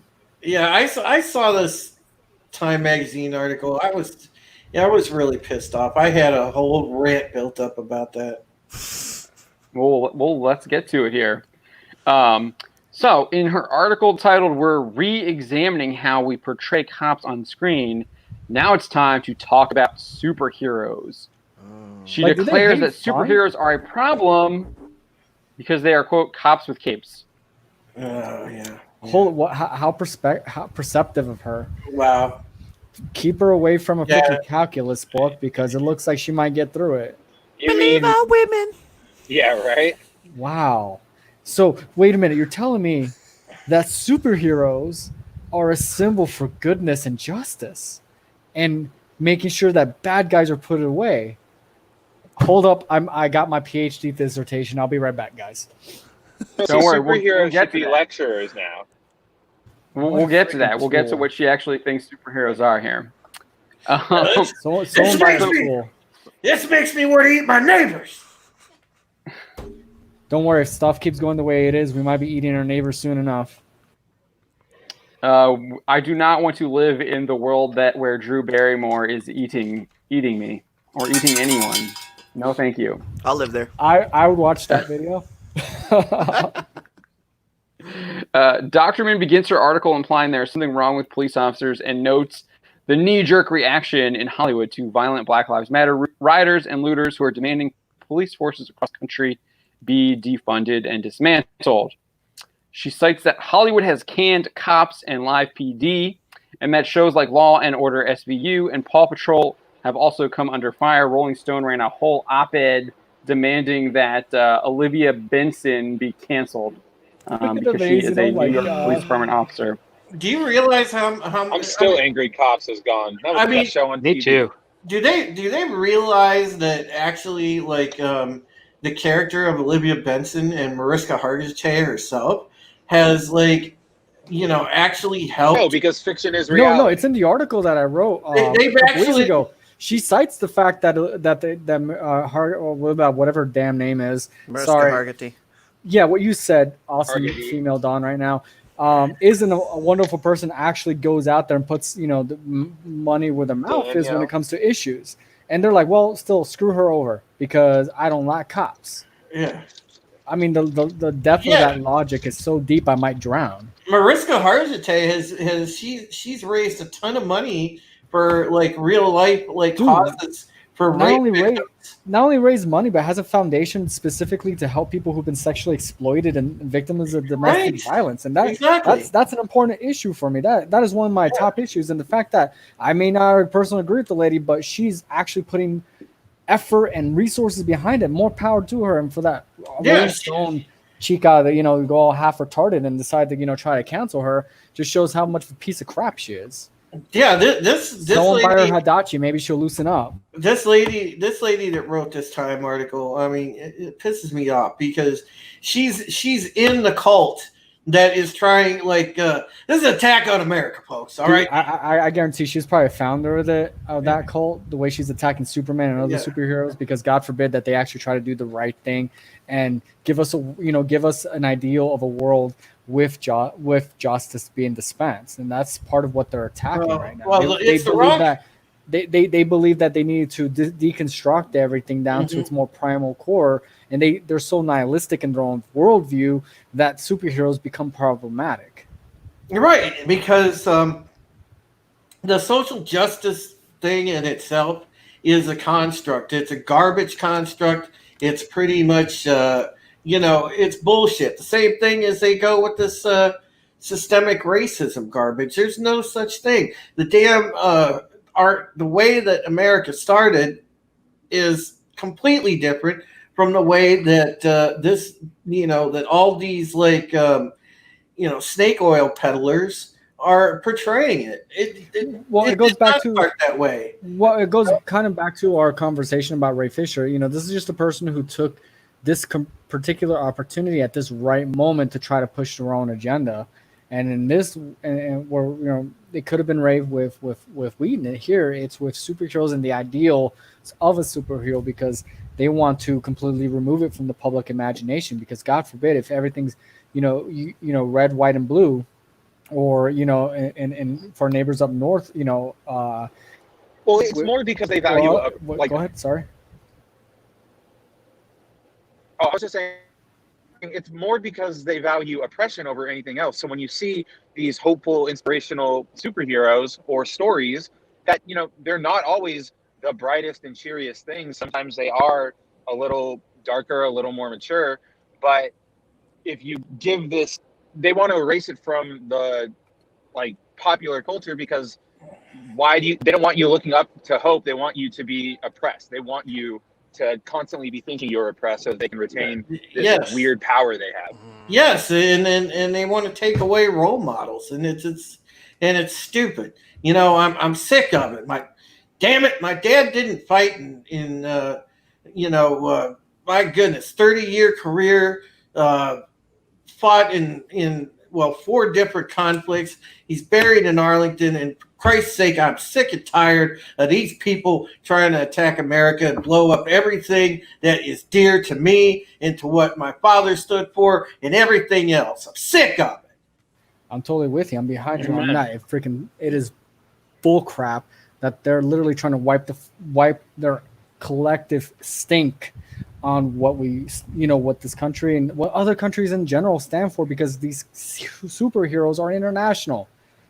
Well, Captain Superman America, is you have technically Captain international. I mean, he's an American superhero, but he has issues where he saves people all over the world. He's indiscriminatory about that. Exactly. Like that's what makes him Superman. Especially in Justice League. Especially in the comics, global force. Exactly. In the comics, he makes it a very big point that the ideals of justice is a universal ideal. It's not just Kryptonian. It's not just American. It's not Canadian. It is a universal. We'll get to that. And again, she wants to wipe her stink on everything. Oh yeah, they want to remove that aspect. That's exactly what she's stating in the article.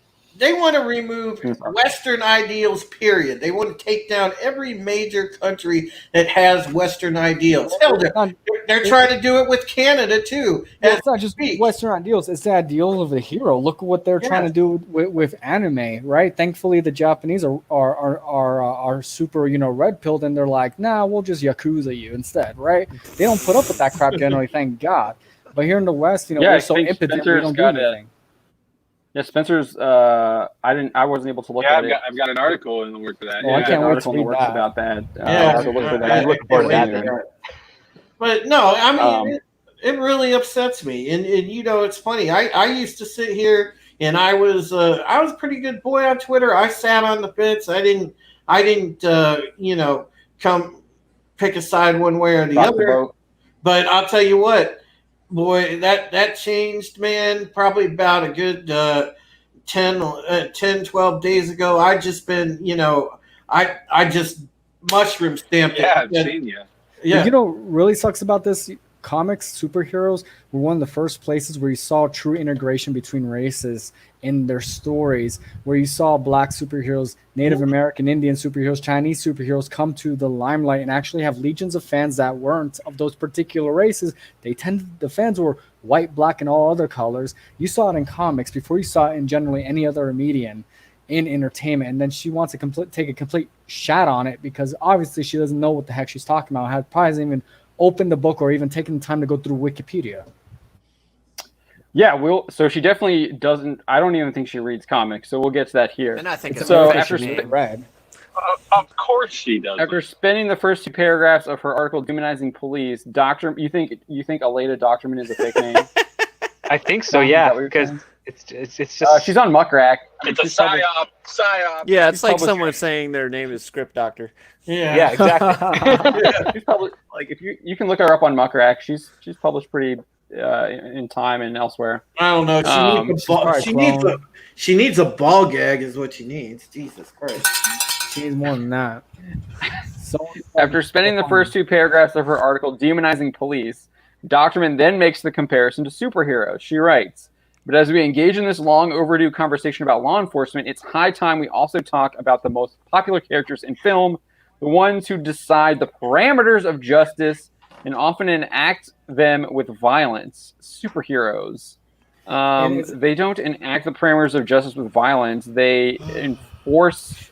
They protect people with force. And the best part is unless it's a Frank Miller book, in which case, their opening move is an attack. But the best part, she pretends Superman's supposed to beat Doomsday with a nice. Well, it's supposed to be a hug and a social worker, sir. Get your facts straight. But she pretends that these Doomsday. Oh, that's right. Yeah, and a popsicle. Halt, Doomsday. This is Superman. You cannot be here. Please go elsewhere. Superman is now dead. It's over. Well, the soy-infused social workers, they're taking notes for the therapy session for Doomsday, right? But what kills me about this entire conversation, like right there in that first paragraph, comics have had these conversations about superheroes and how far they go to maintain justice in that line for decades now. This is not a brand new conversation. We've been having that conversation for a heck of a long time. She's just new to the game and obviously is quite ignorant. So she exposes her ignorance further on here. So she goes on to cite the issues she has with superheroes. With a few notable exceptions, more on those later, most superhero stories star straight white men who either function as an extension of a broken U.S. justice system or as vigilantes without any checks on their powers. She continues. Who watches The Watchmen? Civil War? Huh? No. I didn't know that like stopping supervillains from blowing up children was an American. It's white, as straight if this justice country idea. has a lot of people with a certain ethnicity. I don't know. I can't put my finger on it. I think, what was it here? I got it here. I brought this up a couple weeks ago. Bass Reeves. I don't know if you can see it in the little there, but Bass Reeves, U.S. Marshal. Yep. Black man. Yeah, I remember you Gomez talking about Adams, that. played by he's a real person. Puerto He's Rican not, actor. he's not like a fictional character. Like Bass Reeves was a real U.S. Marshal that they're now fictionalizing. He was a real person. Well, according So, to yeah, her, this is- he's not real enough. But so she continues. Usually they have some sort of tentative relationship with the government. The Avengers work for the secretive agency S.H.I.E.L.D. No, they don't. No, they do not. They do not. They They did. explicitly do not. They That did is in a the- giant point of contention. They've But had So in the the Marvel editor for Cinematic Time. Universe, they were originally founded by Nick Fury, who was the director of S.H.I.E.L.D. They were a part of the S.H.I.E.L.D. initiative, the Avengers initiative, was part of S.H.I.E.L.D. in the MCU. But that was quickly, they were quickly removed from S.H.I.E.L.D. Like 2 movies. after Captain America Winter Soldier, when it was revealed that Hydra had taken over that government organization. Yeah, basically. Not only that, like even in the Age of comics, they Ultron weren't made by opens up with them Shield. fighting. It kind of feels like that. No, that's I happening have right it. now. We'll get at. I'll get to that. We'll get to that. Did Hydra take over Um, entertainment and news industry? Or Oh what's my going on? god. But yes, they did. It feels like it. Batman takes orders from MODOK. Gotham Police Commissioner Gordon. Or Really? Oh yeah. If Dude. anything, in the '60s show, Gordon takes orders from Batman. I mean, Yeah, he does. what amount of He research takes did orders it from take? Batman in all the recent movies too. Yeah. Like Batman Begins, he's the one going to Gordon, giving him orders, telling him what to do, giving Drive him my Batmobile. Blow up the bridge. drive my Batmobile, giving him the vaccine or whatever. Yeah, Batman is giving Gordon the orders. You know, this is a perfect example of what Sophie Norwitz was talking about in her RT article about gatekeeping. Guys, we got to gatekeep again. Yes, And Hell we gotta yes, we make do. comics great again. You're damn right. right. You're damn So right. even the villainous members of the Suicide Squad execute government orders in exchange for commuted prison sentences. So here as an aside, yeah, that's the whole point because the bad guys have been caught. That's why they joined the Suicide Squad. well, they're forced to. It's in their name. Suicide Squad. They get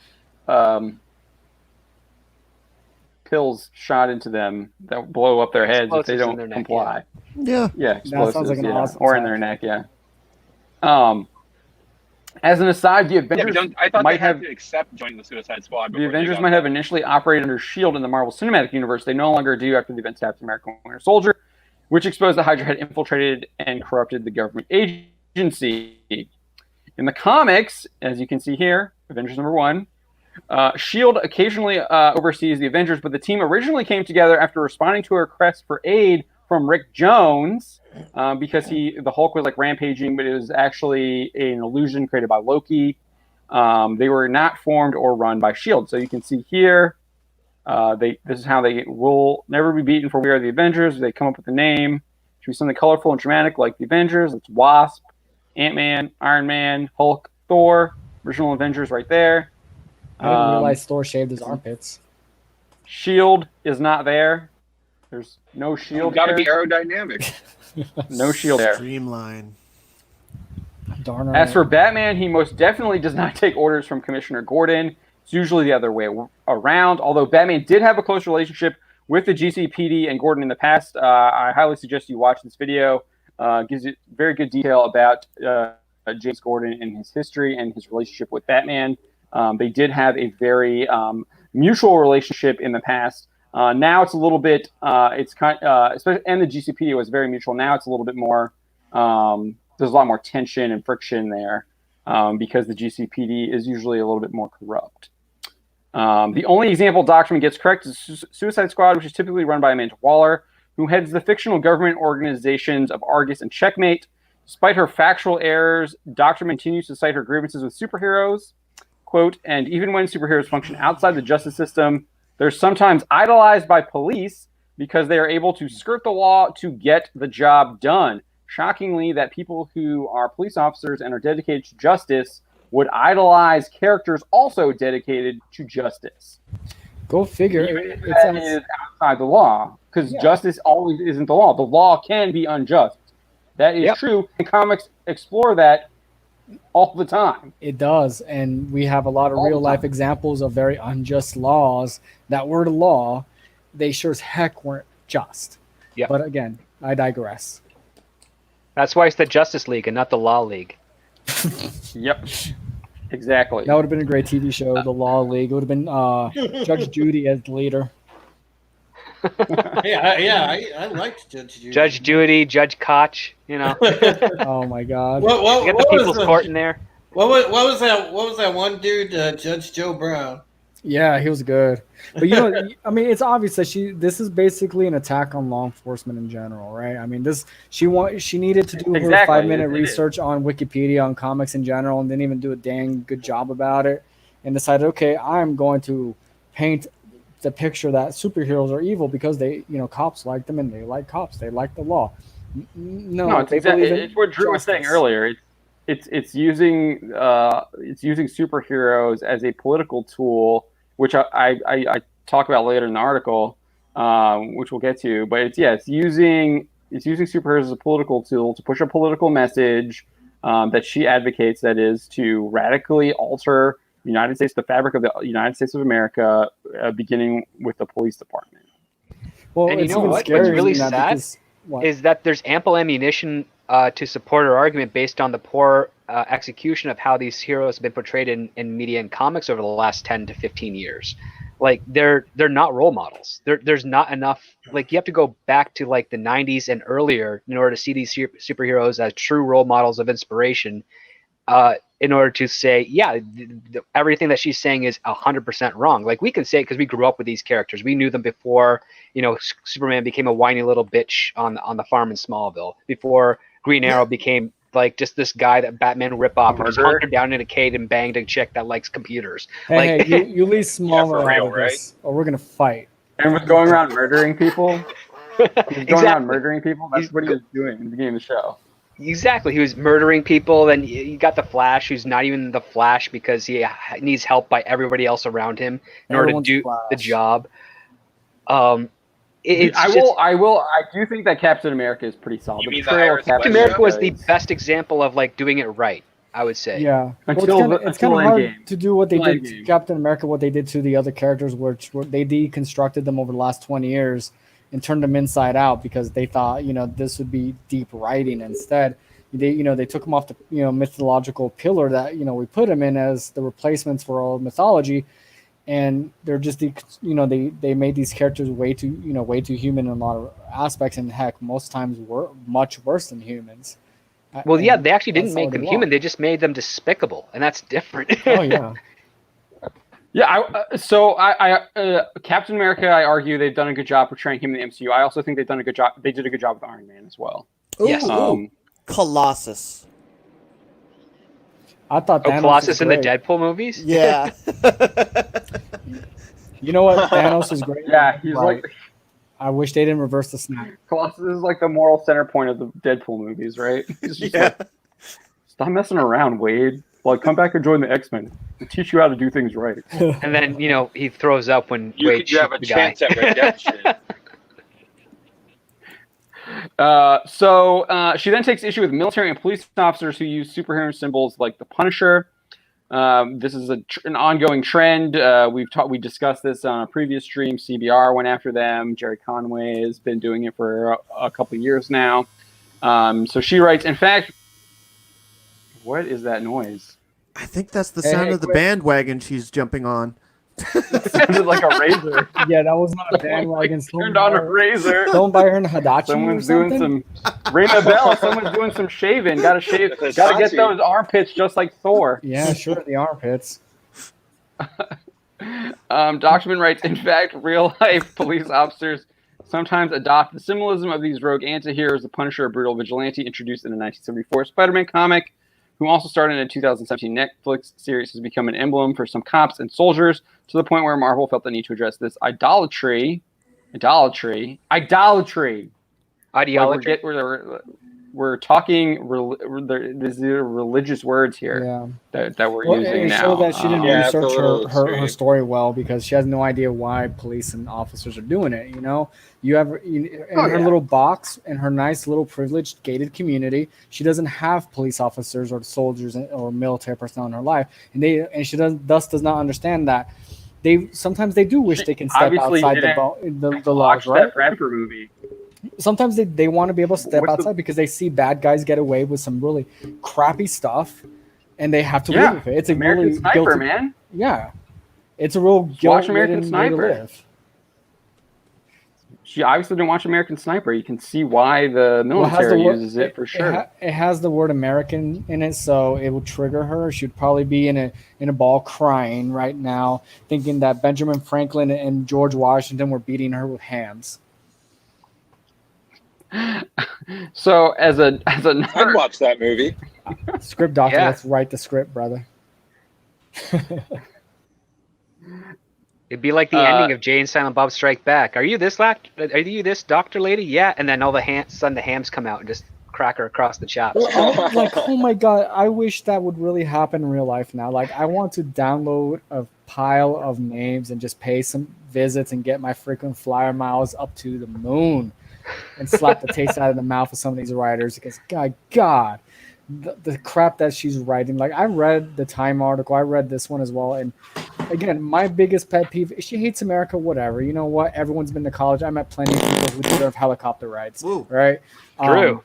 You okay there, buddy? Keep those beans to yourself, Muddy.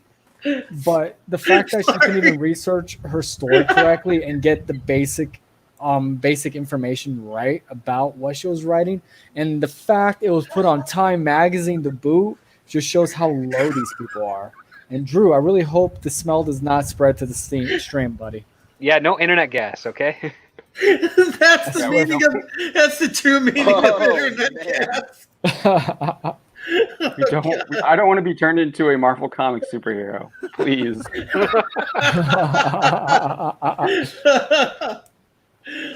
Fate worse than death. Oh my god. As another aside, Doctrine makes no mention that Black Lives Matter supporters are also using the Punisher symbol. In fact, Punisher co-creator Jerry Conway launched a number of Punisher-inspired Black Lives Matter symbols. She does note that a number of people have shown up to Black Lives Matter protests wearing Batman and Spider-Man outfits. But back to her grievances about superheroes, her next problem is that they don't have accountability. She writes, the Punisher is representative of a larger problem in superhero narratives. When Batman ignores orders and goes rogue, he's by himself. Goes rogue. Again, she doesn't know what this she's is back talking on about. her idea that Batman takes orders from Jim Gordon. She needs to go back. There's no Batman division of the police, you know. Yeah, the Batman division. There's no oversight committee to assess whether Bruce Wayne's biases influence who he brings to justice and how. She has heroes like Iron Man. Oh my god. Heroes like Iron Man occasionally feel guilt about the casualties they inflict, but ultimately empower themselves again and again to draw those moral lines. Yeah, that's why he sacrificed himself to defeat Thanos. Okay. I can't wait until she reads her first Greek mythology book. She's going to freak out. Yeah, I know, right? About Zeus. When she finds out what Hercules did to his family. What? He just what shook him to Zeus sleep. does That's to all. Prometheus, right? Oh my god. Don't Leave her anybody onions. tell her about Samson and Delilah. Oh god. She might get super offended. Remember, one of her first grievances was that superheroes are working with oversight committees like S.H.I.E.L.D., Amanda Waller, and Commissioner Gordon. Now she has issues that the superheroes don't have oversight. Are listening to them. Yeah. What? I just assumed she was bipolar and off her meds when she wrote this. Wait, does this woman have a degree in gender studies or something? Well, she's a feminist writer, so She is a self-proclaimed feminist. yeah. So well, probably yes. to be fair to her, she probably If not, likes she's got a mostly about certificate penis at least. envy. So Yeah. not really. God. Doctorman elaborates. Most of the blockbuster Marvel and DC Comics movies skirt the issue. Skirt. That's an abusive name. Skirt. That's sexist. Of who should define justice for whom. Again, a reference to superhero oversight as she references Captain America Civil War and Batman v Superman Dawn of Justice, which both kind of had narratives about government overseeing superheroes. Again, a problem that she had issues with because they are government agencies overseeing them, right? Okay, John, I don't get it. She has a problem that they're being overseen by the government. Then she has a problem that they're not being overseen by anyone. Who in the living Exactly. F is she's, what does she want other than a Hadachi? She wants she wants the superheroes and the oversight of the superheroes to be overseen by her and her ilk. So a bunch of That's what she wants. a bunch of very overweight women, likely, who hate themselves and watch Golden She's Girls not. most of the time. Got you. She's not. She's Give not. her a couple years. She'll hate herself enough. Doctorman would then double down on her issues with superheroes being about race, gender, and sexuality, and she specifically talks about the creators of the superheroes and the actors who play them. She writes, what's more, given that the creators and stars of these movies have historically been white men, it's hardly surprising that so few reckon with issues of systemic racism, let alone sexism, homophobia, transphobia, and other forms of bigotry. Nobody wants to watch a superhero movie about that. I wonder, Dude, that is exactly almost as why I if- watched the CW. It's almost as if there was a superhero group led by a man in a wheelchair who had a loss of hair, and they had this really furry blue dude named Beast, and they talked about racism in a very subtle way.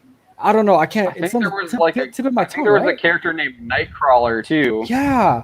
Right. Oh, I forgot. I'm sorry. This chick doesn't know what the F she's talking about. Well, if she truly feels that she's a self-proclaimed feminist, she should change her name from Dr. Man to Dr. Lady. How long were you thinking of that? Dr. That Wolverine. just not popped into my big. head. Dude, It just jumped in your head. Oh, that's great. my question is, how many cats are in that I didn't apartment think right about now? that. Probably 12. Jeez, And that she place is not must smell. actually. She's nowhere near good enough to be Catwoman though. Selena.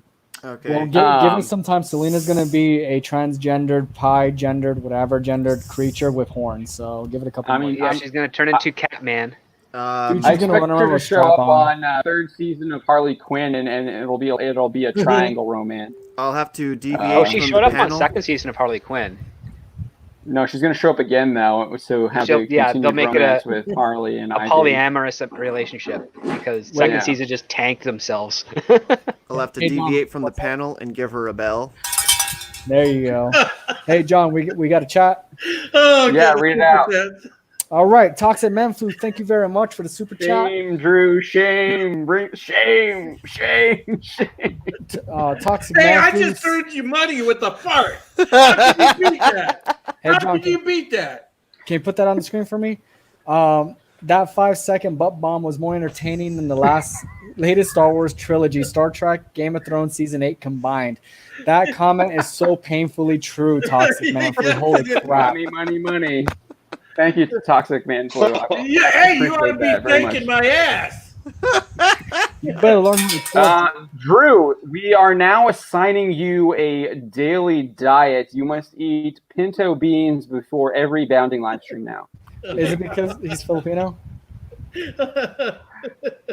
Yes, What I'm more okay. concerned is that I don't think he's wearing pants because that sounded like air on leather. Hey, how Yeah, do that you, was a free Drew, keep that camera off, brother. hey, how do you know I'm not wearing those hot leather pants like from the 80s, man, that the frontmen from the glam bands wore? Here, Because keep it was talking, so I close to gotta your write notes. if it was that close to your Catwoman outfit. flesh, it would be Because I've muffled seen more. you. But that felt like exposure, like outside. I'm not type of gonna lie, thing. it sounded like Like- Velcro being removed. There was Velcro removed.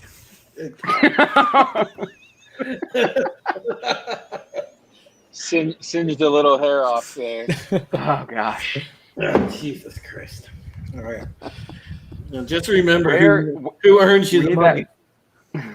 5 minutes in the penalty box is what you're earning yourself. Oh my God. Dan Traeger said I got the assless chaps. Drew knows how to party in the stream. Well, it's nice to know the physical therapy you're getting is making you very relaxed. Lay off the prunes, man. Lay off the prunes. I think those are the painkillers. Oh man. After deriding superheroes primarily on their skin color, gender, and sexuality, Dr. Min then spends the next part of her article detailing how she wants to see superheroes portrayed in the future, and it's all about social justice. That sounds so awesome. The unreal Oh, roommate changed her lectures on why we sassy suck. attitude. Oh, what a perfect ad. So if this anyone is wants such to a great do- ad. Where is the bell there? Ring the bell. The unwanted roommate. Unwanted I'll make her roommate. change her sassy attitude. Anyone got Yes, some we gloves? Whoa, Perfect. that's meta. This Elida, she is an unwanted roommate. We don't want her in the room. Be gone. Yo, we're not going to talk about how ads get populated, John. Just saying. I cover a bet lot of you do, anime. buddy. Yeah. Man of culture.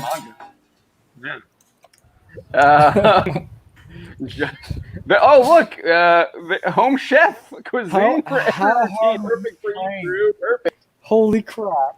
Good save. Good save. What was the? I heard the razor again. Sure, it was a razor. What is going on? It's not a Yeah, I razor. heard it too. Hey, we all have to unwind, John. You leave It's a us alone. zipper. Is it a zipper? What is it? A zipper? In what world would that be a zipper? I don't know. John said it wasn't a razor. Helps me relax. It's a massage. It's a muscle massager, guys. Are you sure? Are you sure you're not making money with that? You Is got, that what it is? you got one of those. You got one of those things. Are you doing a show on like? I wasn't your even thinking about that. You doing a show on your OnlyFans at the same time? Someone got an OnlyFans account? I need to. No, he's not. He's not a Twitch streamer. She praises Black Panther writing. More recently, racial injustice has become the centerpiece for some superhero films. The clearest example of that shift is Black Panther, Ryan Coogler's 2018 superhero movie that takes as its main subject the oppression of BIPOC people worldwide. that like- Document. I think it's like, Oh, black and What is it? indigenous It's- people of color. yeah, there it is. Sorry, I had a That's not sensitivity insulting at training all. class. No. God, that was so painful. So this person is white that's writing this, just to let y'all know. Yeah, because I'll tell you right now, I love Dr. being Min- called that. I'll pull up her picture after we conclude reading this. Dr. Min then commends the potential of Spider-Man Into the Spider-Verse sequel, but the introduction of Miles Morales, who made his debut in the comics of 2011, could offer opportunities to explore the contentious relationship between New Yorkers and the police. Yeah, it's called Don't Be a Donkey. Literally has never done that. It's exactly what I want to. Isn't that like in the Sam Raimi Spider-Man movies? Yeah, a little bit. Like his relationship It's in with the the cops. Sam Raimi Yeah. Spider-Man movies. It's in the old runs. Yeah. Spider-Man himself has dealt with like people's relationships with corrupt cops and Yeah. brutal cops. Again, Yeah. she doesn't know what the Yeah. hell she's talking about. Yeah, he had some Isn't cops that Gwen liked him Stacy's and many dad that a hated cop? him. I'm not like a She Spider-Man. got all of her information from Wikipedia. Well, there's some cops I'm who not didn't like a like it super because he Spider-Man was outside person, the but isn't bounds of the Gwen Stacy's dad a judicial cop? system. Gwen Stacy's dad is the Yeah. police Well, commissioner. remember the isn't he? whole story with Jean DeWolf and the Sin Eater? Like that was all about a cop going too far off the edge and having to stop them. So stupid. His Oh hell, fucking man! father Like is even a in cop. All Yeah. right. Yeah, let's- Miles Morales' dad is a cop too in Spider-Man Into the Spider-Verse. Okay, that's it. Literally, And in the comics, he's always been a cop. Let's- he's always and his mom's a in nurse. Ultimate Comics, What the before hell is she talking about? yeah, right before Secret Wars, his dad joined Shield. So Yeah, I think it's Yeah. time for us to do a GoFundMe for her. We need helicopter fuel, everyone. This woman is a moron. You're giving Dr. it Mann too much then credit. commends the potential of Spider-Man into the Spider-Verse sequel. I just read that, sorry. She also hopes that the upcoming Marvel Spider-Man Miles Morales video game will explore interactions with the New York Police Department. She says, a Miles Morales video game will arrive, hopefully with a more nuanced take on the NYPD than the game that preceded it. With a Spider-Man who's a young man of color in a city with a painful recent history of stop and frisk policies, disproportionately inflicting trauma on young black and brown men, it will be a striking oversight if it doesn't. More like creating safety for millions of people who live in New York. It will not do that. Okay, it's not like, Rudy Giuliani didn't turn New York from a cesspool to a beautiful city during his time as mayor, but that's a whole other conversation. He may have had controversial tactics, but he got good results. And on top of that, there was a lot more cops that actually were able to earn respect in the communities they served because they knew that the stop and frisk thing was a little, intrusive. But again, she's talking out of her donkey hole. Yeah. Next on her list is Alan Moore's Watchmen series. She praises the series for depicting superheroes as corrupt. She writes, in Alan Moore's 1986 graphic novel, vigilantes who believe they have the right to fight and live by their own moral codes often prove themselves despicable bigots or megalomaniacs. One particular image of so-called heroes confronting a riot looks an awful lot like the recent videos we've seen of police officers shooting rubber bullets and tear gas at protesters. She has the image in the article. I used a different one. But you know what it is, the one of the comedian jumping off of the owl ship and with the flamethrower. No, but he's got the shotgun. He has the flamethrower in Vietnam. He's here. He jumps out of the owl and he's got a shotgun and he's shooting them.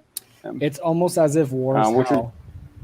If you saw the movie, it's literally ripped from the movie is ripped from the comics. It's almost a 1-to-1 adaptation. Yeah. A lot of it is. A lot of. Thank you. It's only those last 6 or 7 minutes. But yeah, that's different. Yeah. Yeah. She then goes on to applaud Damon Lindelof's now canceled HBO Watchmen series, despite having issues with the fact that Regina King's character is a police officer who tortures suspects. Corrupt cop. She justifies this.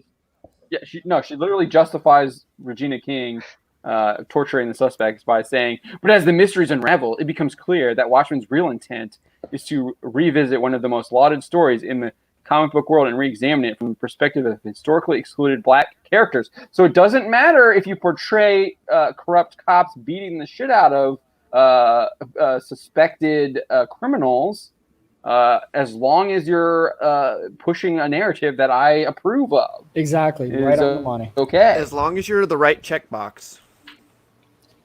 You know what that's called? Racism.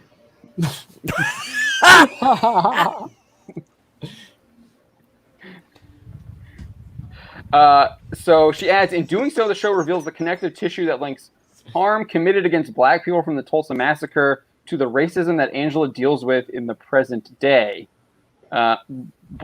Black heroes rise up to meet the darkest force, one that's ignored by most superhero stories. What is? I stopped watching Watchmen. I didn't finish it. What racism did she endure? She was basically she got to do whatever she wanted as the cop. They didn't even know that she was a cop. Most people didn't know that. She was an undercover cop. Yeah. Yeah, I think the worst she got was impunity to just go do whatever she wanted to. Well, she was born in Vietnam, which was then became part of America, I guess, in that version. And I think that's the only time she ever got questioned about that. And that was in the early episodes. And then it was a non-factor afterwards. But I guess the chick who plays Jupiter was kind of suspect of her, but for good reason, because she realized that she was whatever her character name was. Shady. Yeah, she was with Dr. Manhattan, right? Yeah. So, yeah, I don't. She seemed to be second in command almost of the police force, and then she almost was in command after the her boss gets killed. What was his name? Don. The guy who played him, his name is Don. Yeah. Finally, Dr. Min concludes her article by regurgitating woke Hollywood talking points about how to solve, quote, the problem of superheroes. If Hollywood is to do better in telling these stories, more creators of color need to be given the reins to tell them. Where have I heard that before? Dr. Min adds, writers must also shake the notion that they are bound by the strictures of outdated intellectual property. Keyword, they change the race, change the gender. She explains the success of Watchmen suggests that creators can snatch up those familiar characters and still weave a new story with new politics and a new perspective using only fragments of what came before. Fragments. Holy crap. I know what's going to happen. Captain America is going to be a chick, and it's going to be Captain Cuba. And you don't want to know where the cigar is going to come out of. And her secret identity is going to be a Castro, right? Something Castro. It's going to be And one Neo of Castro's Japan daughters. destroys Captain Cuba, right, Spencer? Oh, my God. I got the Cuban cigar right here. Oh, I bet you do, buddy. Oh, my God. Of course, She finally this is their concludes excuse only for, when this for creative shit freedom is writing in encouraged. general. Yeah, I feel like Don Oh, yeah. has one of those things that She's the advocating for shit writing. Well, she's advocating to do, again, to further not only just deconstruct, but rip these characters apart and utilize and take advantage of their brand names, knowing that that's a very familiar name, and people wouldn't normally watch that garbage unless it had insert name. I thought Watchmen was garbage. Oh, exactly. I didn't even get past the first she's- episode, and I was like, "This is some hot pile of garbage right here." The movie was a million times better than that, and I know a lot of people didn't like the movie. So, what does that tell you about the HBO version of it? yeah. She's literally that's exactly what she's advocating. She literally says, take the brand name and only use a fragment of what that brand name actually represents to push my new political message. That's what she says. Dude, Wonder Woman's gonna be hung like a horse next iteration. It's gonna be Wonder Bob. It's not going to look like this image from the man Steve Rude. That's what a only certain canceled creator wants to look like, but we all know who I'm talking about. Only when this creative freedom is encouraged and Hollywood offers more opportunities to BIPOC creators and white creators use their capital to support creators who are too often overlooked, will we get more superhero tales that adequately grapple with the complexity of justice in America. Did she say complexity? There's lots of stories that adequately Complexity. grapple the complexity of justice. There's no complexity about it. It's a load of bullshit. Well, you hold on. There's been a complexity when it comes to the examination of justice in America in these comics. Is the dang ragdoll Dingleberry over here doesn't know what the hell she's talking about. She hasn't cracked open a comic and actually read some of these really amazing story arcs that does explore. Holy crap! Green Lantern and Green Arrow, for stuff crying sucks. out loud, right off the back. The Punisher, and the limitations of criminal justice. Superman, Batman. I mean, oh my god. Like, I just want to shake her like a baby right now. Black Canary, for crying out loud. Yeah. Jeez Louise. I got a little. I think I had someone actually comment to me and was like, "I got a little salty," and I think this is where they're kind of talking about it in this article here, which I usually kind of don't usually do. So it's a little interesting here. So it's quite obvious Dr. Min doesn't give two shits about superheroes and superhero stories. She only sees superheroes as a vehicle for her own political agenda, which she makes abundantly clear. Unfortunately, Dr. Min's take isn't surprising or even all that novel. In fact, it's mainstream in Hollywood. Marvel Studios has heavily signaled this is the type of storytelling they will do moving into the MCU's Phase 4. I'm looking at you, The Eternals, and Shang-Chi. Yep. Exactly, and that's why the next phases they might do okay, but I don't think they're going to do very well. They'll make their default money from brand recognition.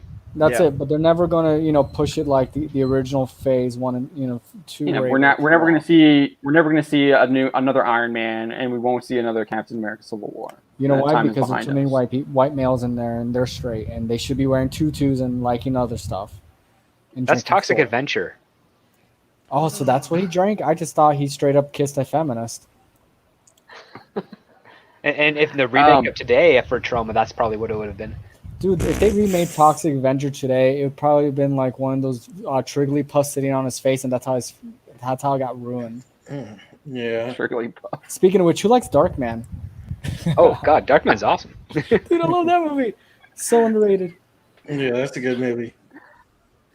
Oh my So God. it's not only what looks like what's going to happen in MCU Phase 4, but nearly all of the which we talked about this earlier. Nearly all of the CW DC Comics based shows now operate on this model. Maybe the most shocking part of Dr. M's entire article is that she attempts to be the voice for the oppressed, when in fact the position she's arguing for is the dominant one in Hollywood right now. And while that might be the most shocking part, the more interesting part is whether or not audiences will accept these radical changes to superhero storytelling that reject core ideas of justice and morality and replace it with the ideas of racial and social justice. That doesn't seem to be the case, as the CW's viewership has declined as their shows embrace more of the social justice style of storytelling. Even major film franchises like Star Wars have suffered significant drops at the box office. Other previously successful franchises like Ghostbusters, Charlie's Angels, Terminator, and Men in Black have also suffered after embracing this style of storytelling. So yeah, that was the article there. Any last thoughts on this? Oh, let me pull up her. I actually have an image of her right here. I'm gonna share with you, John. Unless you want me to screen share. This is her after she wrote. Share. Okay, this is her after she wrote the article. Give me 1 second. Okay, you're gonna make a joke then. I'm trying to right now. Hold on. I don't know. I just, honestly, I don't advocate violence against women, but good God, I would love to just RKO this lady. All right, can you guys see this?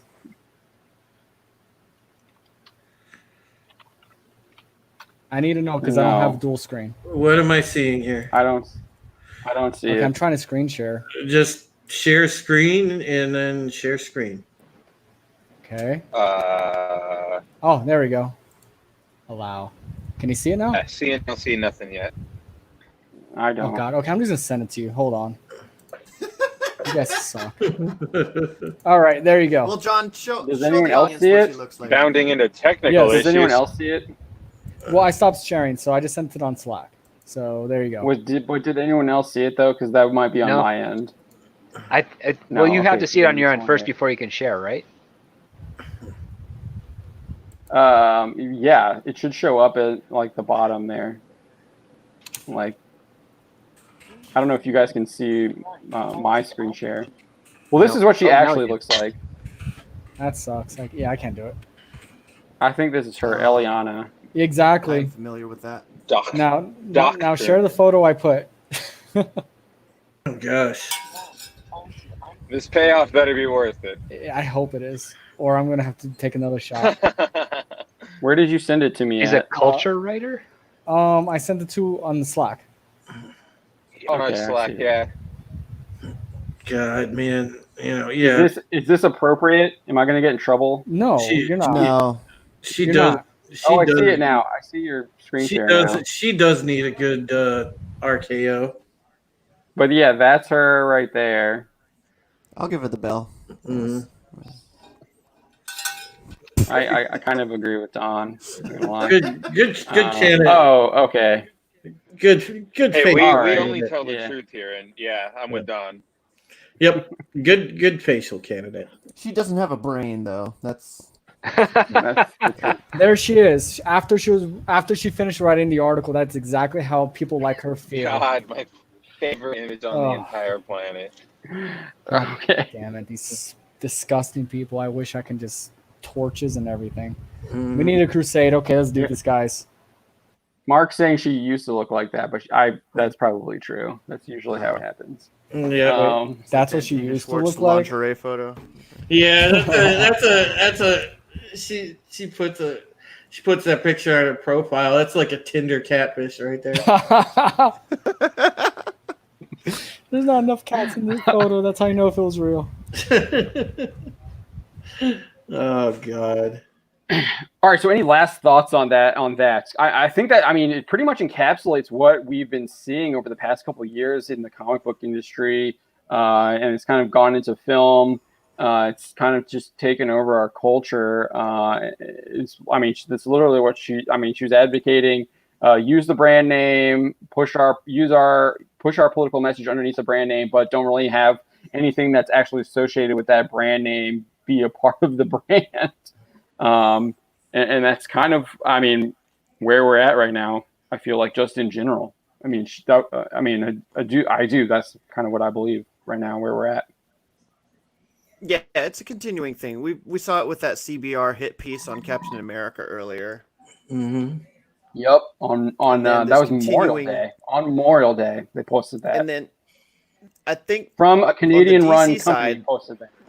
Yep. On the DC side, Yeah, right. This continuing criticism of Batman being a rich guy beating up on people who are underprivileged and doing what they can. Yeah, that shit started theory. when idiots were posting that the Joker was the hero of like the Dark Knight. What an idiotic take.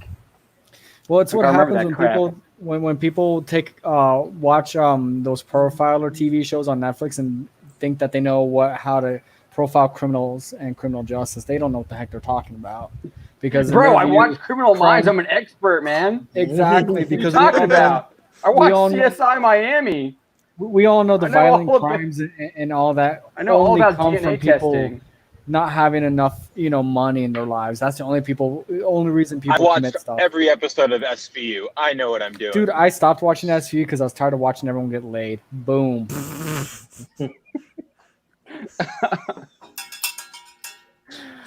All right, what did we want to talk about next?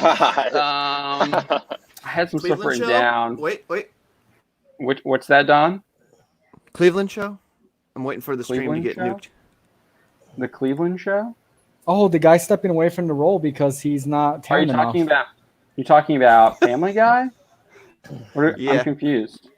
Okay. He had a spin-off show. Yeah, it got canceled. Oh, he did. Cleveland. Yes, he did. And did it get canceled? It did, No. sadly. It was actually pretty good, but it got canceled. Well, yeah, the show got canceled, but he stepped away from the role because he was still the character in Family Guy. Yep. Mike He Henry. just announced that though, right? Yeah, like a couple days ago because apparently he felt bad for playing a character for 20 years. Yeah, like 2 days ago. Yeah, I wonder if the DiMaggio who does Bender is gonna be like, I need a Mexican to do this voice. It's kind of where we're at. What's interesting is that we're not seeing it. We're not seeing it the other way. We're not seeing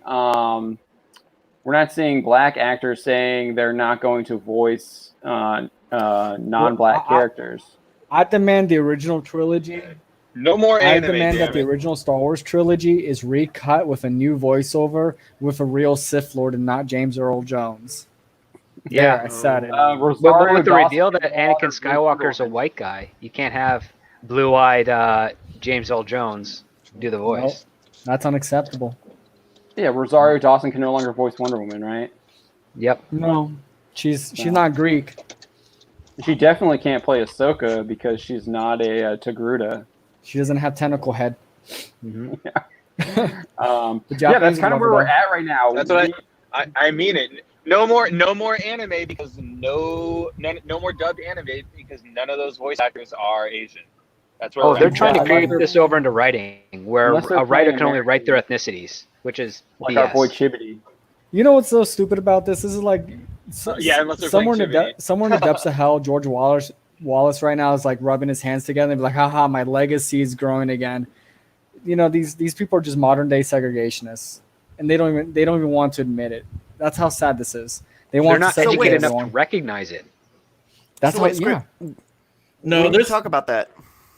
this to me proves that good God, you go back a few decades. Joe McCarthy was right. more of them should have been sent to Cuba. I completely agree with you, Drew. Mm-hmm. Having said that, Script, you said that they're not taking anything expand on unless that, you're please. of that race, right? No, it's creeping in there where people are speculating that's going to happen pretty soon, where white people can't write any type of character unless dead? they're white, and so forth, I which is think that's unfortunate. already here. Disney's leading the way with that. Very Disney's kind of clear. leading the way with that. And So- which is unfortunate because one of my friends is a black writer and he writes really funny white characters in his script. And if he's not allowed to do that, we're going to lose some potential comedy that may or may not be produced in the next 5 or 6 years. I have No, I it have doesn't work no the other way around. expectation. Yeah, it has to. That it's going to be. Oh, it will. It won't. No. It will. I'm with Script Doctor on that. It will. They want total segregation. Next. We step want is Jim gonna Crow, be- yeah.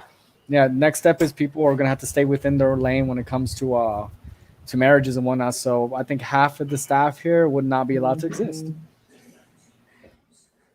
What? Say that again?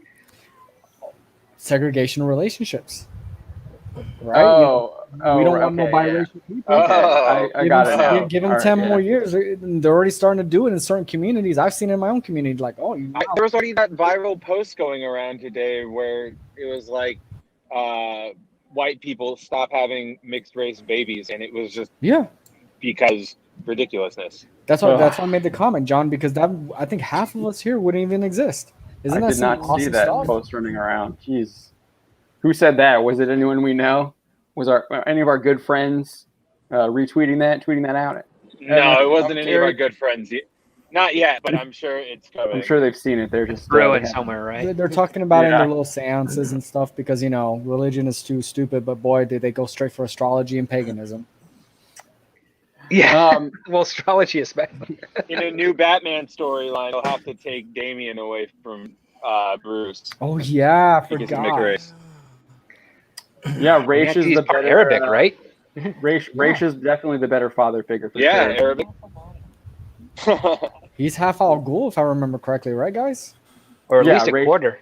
Yeah. Oh, Whatever dude. Talia is because Talia is mixed too, I think. Oh, Hey. Talia. Yeah. Hey, Well, Mark. Tali is now cool, right? So yeah, Yeah. he is Hey, now- Mark, She's yeah. definitely half Arabic for sure, at least. Yeah, she is. And then Talia swings both ways too. Of course. Bless Talia. All right. I know Don wanted to talk a little bit about Anthony Mackie's comments. Let me see if I can pull that up. That he made in this. Variety is doing all of their actors on actors interviews to produce content for their YouTube channel and their website because I think that we're struggling for content. I think they were. Because I guess they usually do that. From what I was reading, I think they usually do these actors on actors things leading into the award season, but now they're putting them up during COVID. So that is interesting. It's also All right. none of them are working right now. Right, and they have bad connections too.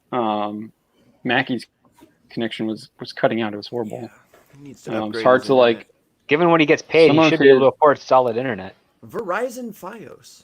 For what he was Or like, Spectrum. it was hard because it would actually cut out on like in a key point. It's like where he's like making a point, and it's like, what were you saying? We needed to hear what you were trying to say. Yeah, then it loses its steam when he cuts back in. Yeah, it's like Yeah. you're talking about Black Lives Matter, and then I talk about a really important point that I want to make about Black. And then nobody. I got it. It was funny. I thought it was funny. So MCU's Falcon actor Anthony Mackie says Marvel is racist for only having black producers on Black Panther. It's a good photo of Mackie in the Falcon. I think this is from Ant-Man. This is the fight he has with Ant-Man on the roof, I think. Wait, Maybe. Kevin Feige didn't That's what it looks co-produce? like. Yeah, that's Black Panther? the Civil War one. Oh, that's Civil War. That's Civil Oh, War, that's When he in the yeah. lands, beginning. that's when he lands in Civil War in the very beginning. Okay, yeah. With, Okay, Red Civil War Bird. then. All right, yeah. I thought it was the I like that Ant-Man fight was really good. I like that. That fight. was a pretty good fight. Falcon. That movie was Fight. just great. Yeah, I love the Ant-Man Time. movie. Ant-Man's That's done. probably one of the It's last holds times up MCU better was really over great. time. Yeah. Pena, guys, absolutely hilarious. The opening His segment where performance he's, is in his, so like, great. where he's in that beater van and he just is like just spitting. He's just like straight spitting, and it's just fantastic. So yeah, in this Variety on Variety, you can watch the full video here on Bounding Comics website. But around the 17-minute mark in the video above, Diggs and Mackie are discussing what they can do with actors when it comes to representation on set or influencing current events.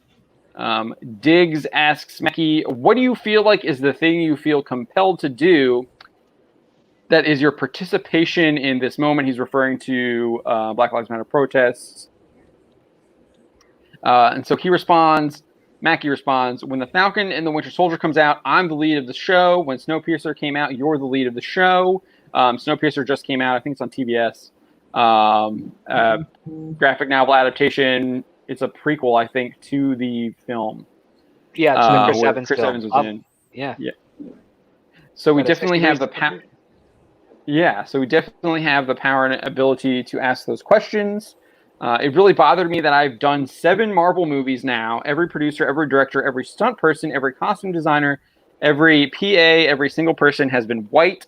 We had one black producer. His name was Nate Moore. He produced Black Panther. He then adds, but when you do Black Panther, you have a black director, black producer, you have a black costume designer, you have a black stunt choreographer. Isn't that what they wanted? What? Spencer? Is that you? Were you saying something? I was just saying, isn't that what they wanted? Didn't they want Black Panther to be like pro black representation and all that? Like now it's not good enough, or not good enough, but now you're angry about it? I don't think that's the point he's making. But hold on. Have a black, and then he kind of cuts off, and then he says, and I'm like, that's more racist than anything else because you can only hire black people for the black movie. Are you saying they're not good enough when you have a mostly white cast? So I don't think he's taking issue with all the black people working on Black Panther. I don't think he's having an issue with that. I think his issue is that he doesn't think that the black people that are working on Black Panther aren't good enough for Marvel Studios when they're doing an Iron Man film. That's to use on other films. Yeah, that's how I was looking at it. That's how I saw it as well. He felt like, I don't know, that they were just tokenized, right? Oh, we got to get the black producer. We got to get some black people in this, because that makes sense. This needs to be black. Yeah. Which completely devalues them as human beings and professionals at the end, because that's stigmatizes them. Okay, you guys just do black stuff. Totally read that wrong. Mm-hmm. Oh, so is he also saying like they got like people who did post-production who probably weren't the best but fit a certain demographic, and that's why the CGI at the end fight was kind of terrible because they just didn't have the years of experience behind them to do it the best they could? I think that implication is there for sure. He doesn't say that specifically, obviously. What I think that is implied. But so then he goes on to say, my big push with Marvel with everybody is hire the best person for the job. If you look at it now, there's no reason why you can't say, all right, well, I want, and then he cuts off. Even if it means we're going to get the best 2 women, we're going to get the best 2 men, we're going to get the best 2 that, the best 2 this. Fine, I'm cool with. He cuts off, which that was like key. I'm cool with what I really wanted to know what he says there. I'm cool with blank for the next 10 years. So that's like an important. That's really important to what he's trying to say, and it cuts off there. His connection cuts out. And then he says, it starts to build a new generation of people who can put something on their resume to get them other jobs. If we got to divvy out a percentage, divvy it out at least 4, and then he cuts off. He cuts off again, and then he says, and that's something as artists and leading men that we can go in and push for and push the envelope. I don't know why I'm looking over here. I can just look here. I'm sorry. But so. He's almost saying kind of like conflicting statements. I feel like I think he wanted to say something. I don't think he knows how to what he was saying. Yeah, like he has the idea for meritocracy, but he couldn't formulate it best as effectively. Well, I think he has the idea for meritocracy, but he also wants, like, because he says here, if we got to divvy out a percentage, divvy it out. He says like that's not, if you're divvying out a percentage, that's not a meritocracy. That's divvying out a percentage for a percentage sake. So I think he says he wants a meritocracy, but then he also says it sounds like he wants to have at least a percentage of a certain demographic to have that job too. So then they get that experience that's on their resume. They can then hopefully acquire more jobs in the future, even though they might not be the best person at what they do. Well, the thing is, that's a double-edged sword, because if you get someone that might Right. not be the best person on a production and it doesn't look too great, that's going to reflect badly on them. Yep. That's not how you help people break into an industry. Yeah, nobody remembers specifically who did that really bad CG at the end of Black Panther. They just remember that Black Panther has really bad CG at the end. Oh, I think like, yeah, Disney might for the remember. audience The people side who of made things. that part might remember that. Yeah, like the people, like the I audience won't do- know, but the industry will know, because the industry will see, be like, oh my God, why is it that bad? Who did it? They look up the names. They're like, I'm probably going to hesitate hiring them for a film if that's the product that they're going to give on a Disney level movie. Yeah. Right. Yeah. I totally. I do understand where he's coming from, though. I understand the logic behind it. I don't necessarily agree with it, but I do kind of see where he's coming from. If you can't get experience, how are you supposed to get it, right? Yeah, I right. think the argument there is that you don't get it on a huge Marvel film right away. You start from the ground, you hustle, you work hard, you earn it the old-fashioned way, and you earn that respect, and then you get the attention of someone. But obviously, that's not always how it works. People like to rub each other's backs. They bring their friends on. Even if they aren't no one has the same most qualified. So I get it. That's kind of how Hollywood works already. That's how the world kind of works. And he's not necessarily saying that, but that idea is kind of there too. But then he also kind of wants. He's also like this ideal of the meritocracy. It's Well, one thing that YouTube has been pretty beneficial for, especially for post-production people, is that they can show their reels of their CG effects and their how-tos on YouTube, and they take that into their pitch meetings, and it does do work. Like, some people have gotten jobs from that, but usually the traditional way is you go through the schooling in California, and they find placements for you or have network parties where you can show off your work in that area, and then you're hired into a larger company where you're just like one of hundreds of people doing basic composite work, and hopefully you work your way up and get out that way. That's how my cousin, through marriage, got into his thing. He got through school, they worked on a couple of short films, those traveled, and now he does compositing on like Little Red Riding Hood and Mighty Morphin Power Rangers and Star Wars and all these things. Like, that's just the nature of the game. You pay your dues. Right. Yeah. So that, I would say that's like kind of the old-fashioned way. That's what you put in the work. You get recognized and you get rewarded. At the same time, what happens if you put in the work, you think your stuff is good, but you never get that reward because they chose like their friend. I guess I'm asking you, Script, how often do you see that happening where people will choose their friends over maybe the best person for the job? It happens a lot, but the odd thing is that they don't. It's pretty rare for them to still stay in the business, because like either the friend will, like, because you have this thing where like you fail until you succeed sort of stuff, and sometimes people fail so much that they just don't really succeed at all and they wash out, in which case that opportunity opens up again for the people that work really hard, eventually break through. But then sometimes you get situations like Alex Kurtzman, who he's been in bed with J.J. Abrams, and he's not Right. going anywhere for a very long time until people up Or above Chris start Chibnall at the BBC. changing. Same thing with Chris Chibnall, yeah. Yep.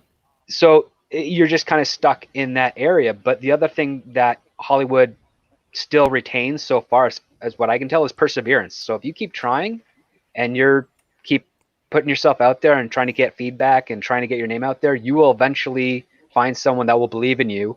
And in the old days where you just needed one person, now you need like 10, because there's a whole bunch of marketing departments that are just anti everybody because they don't want to do the work to advertise anything. So you have to sort of just plug away. And if they know someone that's been plugging away for say 5 to 10 years at like special effects or what have you, they're going to know that they're really committed to this job. And if you give them the job, they're going to do the best work they possibly can because they've worked so hard to get to that point. They've earned it. They've appreciated it. They have the understanding of the value. And comparatively, if you're a friend who gets hired in, you don't have the same appreciation or value for the job. So are you really going to be putting out your best work? Probably not. And that's going to show. And eventually it's going to kick you out. Eventually. Not always right away. Some people takes months, some people takes decades, but eventually. I mean, you can look no further than John Dykstra, the guy who invented some of the stuff for Star Wars at ILM. He was really good at his job, but he was also a pain in the ass to work with. And he doesn't do much now because of that. So, I think where the perseverance that really hits home.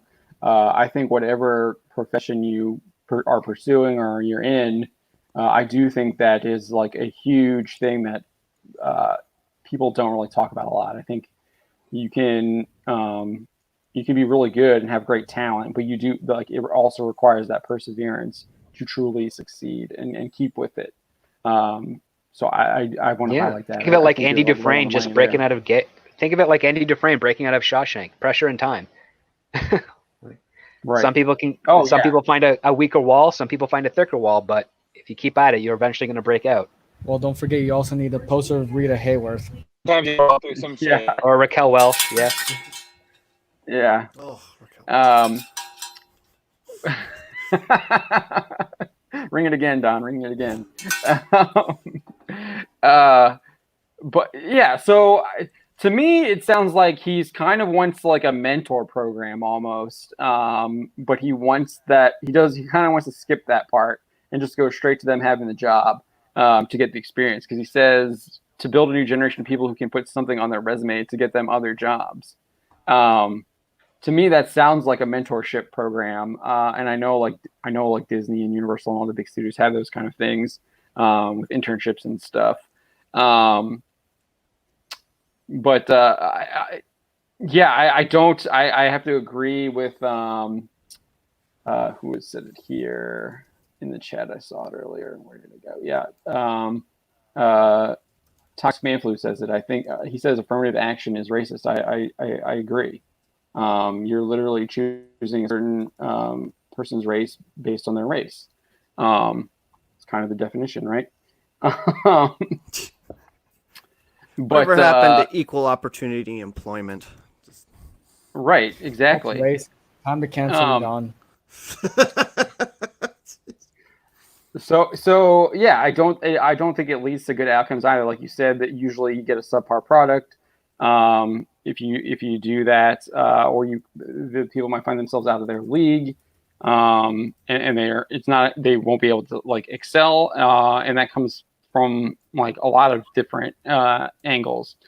But I guess I wanted to get back to a little bit about this part here, the tokenism, because he specifically calls out that so they get all these black people on Black Panther. But then again, are they like, I don't know, are you seeing this script? Is it like, can we confirm this? Are there like, no, like, I find it hard to believe that there's no black people working on like Endgame. Yeah, I would find that hard to believe too, because there's people in film crews of all different ethnicities from all over the world. Yeah.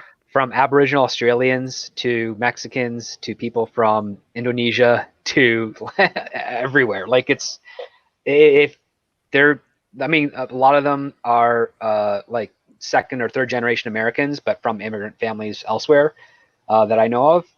And yeah, you look at a film crew and you don't see all this. It's not homogenous in any way.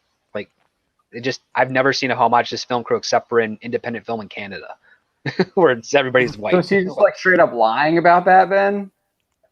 Or is he just trying to be misleading? Maybe he just has. Maybe in the films that he's worked in, there's been a consistency because, again, Marvel and Disney specifically, if you have a great crew, you want to use them over and over again because they're the best in the biz. So you create your team, and there might be familiarity with that. he's only worked with the Russos, right? Because I guess he was on Ant-Man for that one scene, but other than that, he's only been in the Russo films. Yep. With Winter Soldier and Civil War, and then Infinity War and Endgame. The thing too is he only works with like a fraction of that crew. That's also true. Yeah. Yeah, because he sees right what's around. Because you have multiple different like units for multiple different locations and shots. You also have different crews for different stunts and characters. We know. So we know that he's definitely being misleading because in Infinity War he's in the scene at Wakanda. Yeah. Yeah. So and there was a lot of black people in that scene on screen, and I would assume that there were probably a lot behind the camera too. I'm certain there'd be overlap and everything. I'm certain there'd be crew overlap for visual consistency between the films. So some of the people that worked on Black Panther would definitely be brought into Infinity War and Endgame for those set pieces. It just makes sense because you want someone that's familiar with it, and then they work together with the other crews to make it all sort of blend together to feel like it's one cohesive film. Like that's just kind of what I would expect you to do, because that's how it's usually been done in television shows when different crews are working on different episodes, and then you have like a bigger episode that requires more of the characters, like in an office setting, or maybe like Breaking Bad or what have you. We have a big set piece. And you have that one crew that does like the Los Locos chicken restaurant stuff. They do that locations, and then they have the other guys that do the desert locations. But they're doing a transition between the two. They'll mix and match the crews to get things to work out that way. Like it's just the nature of the business.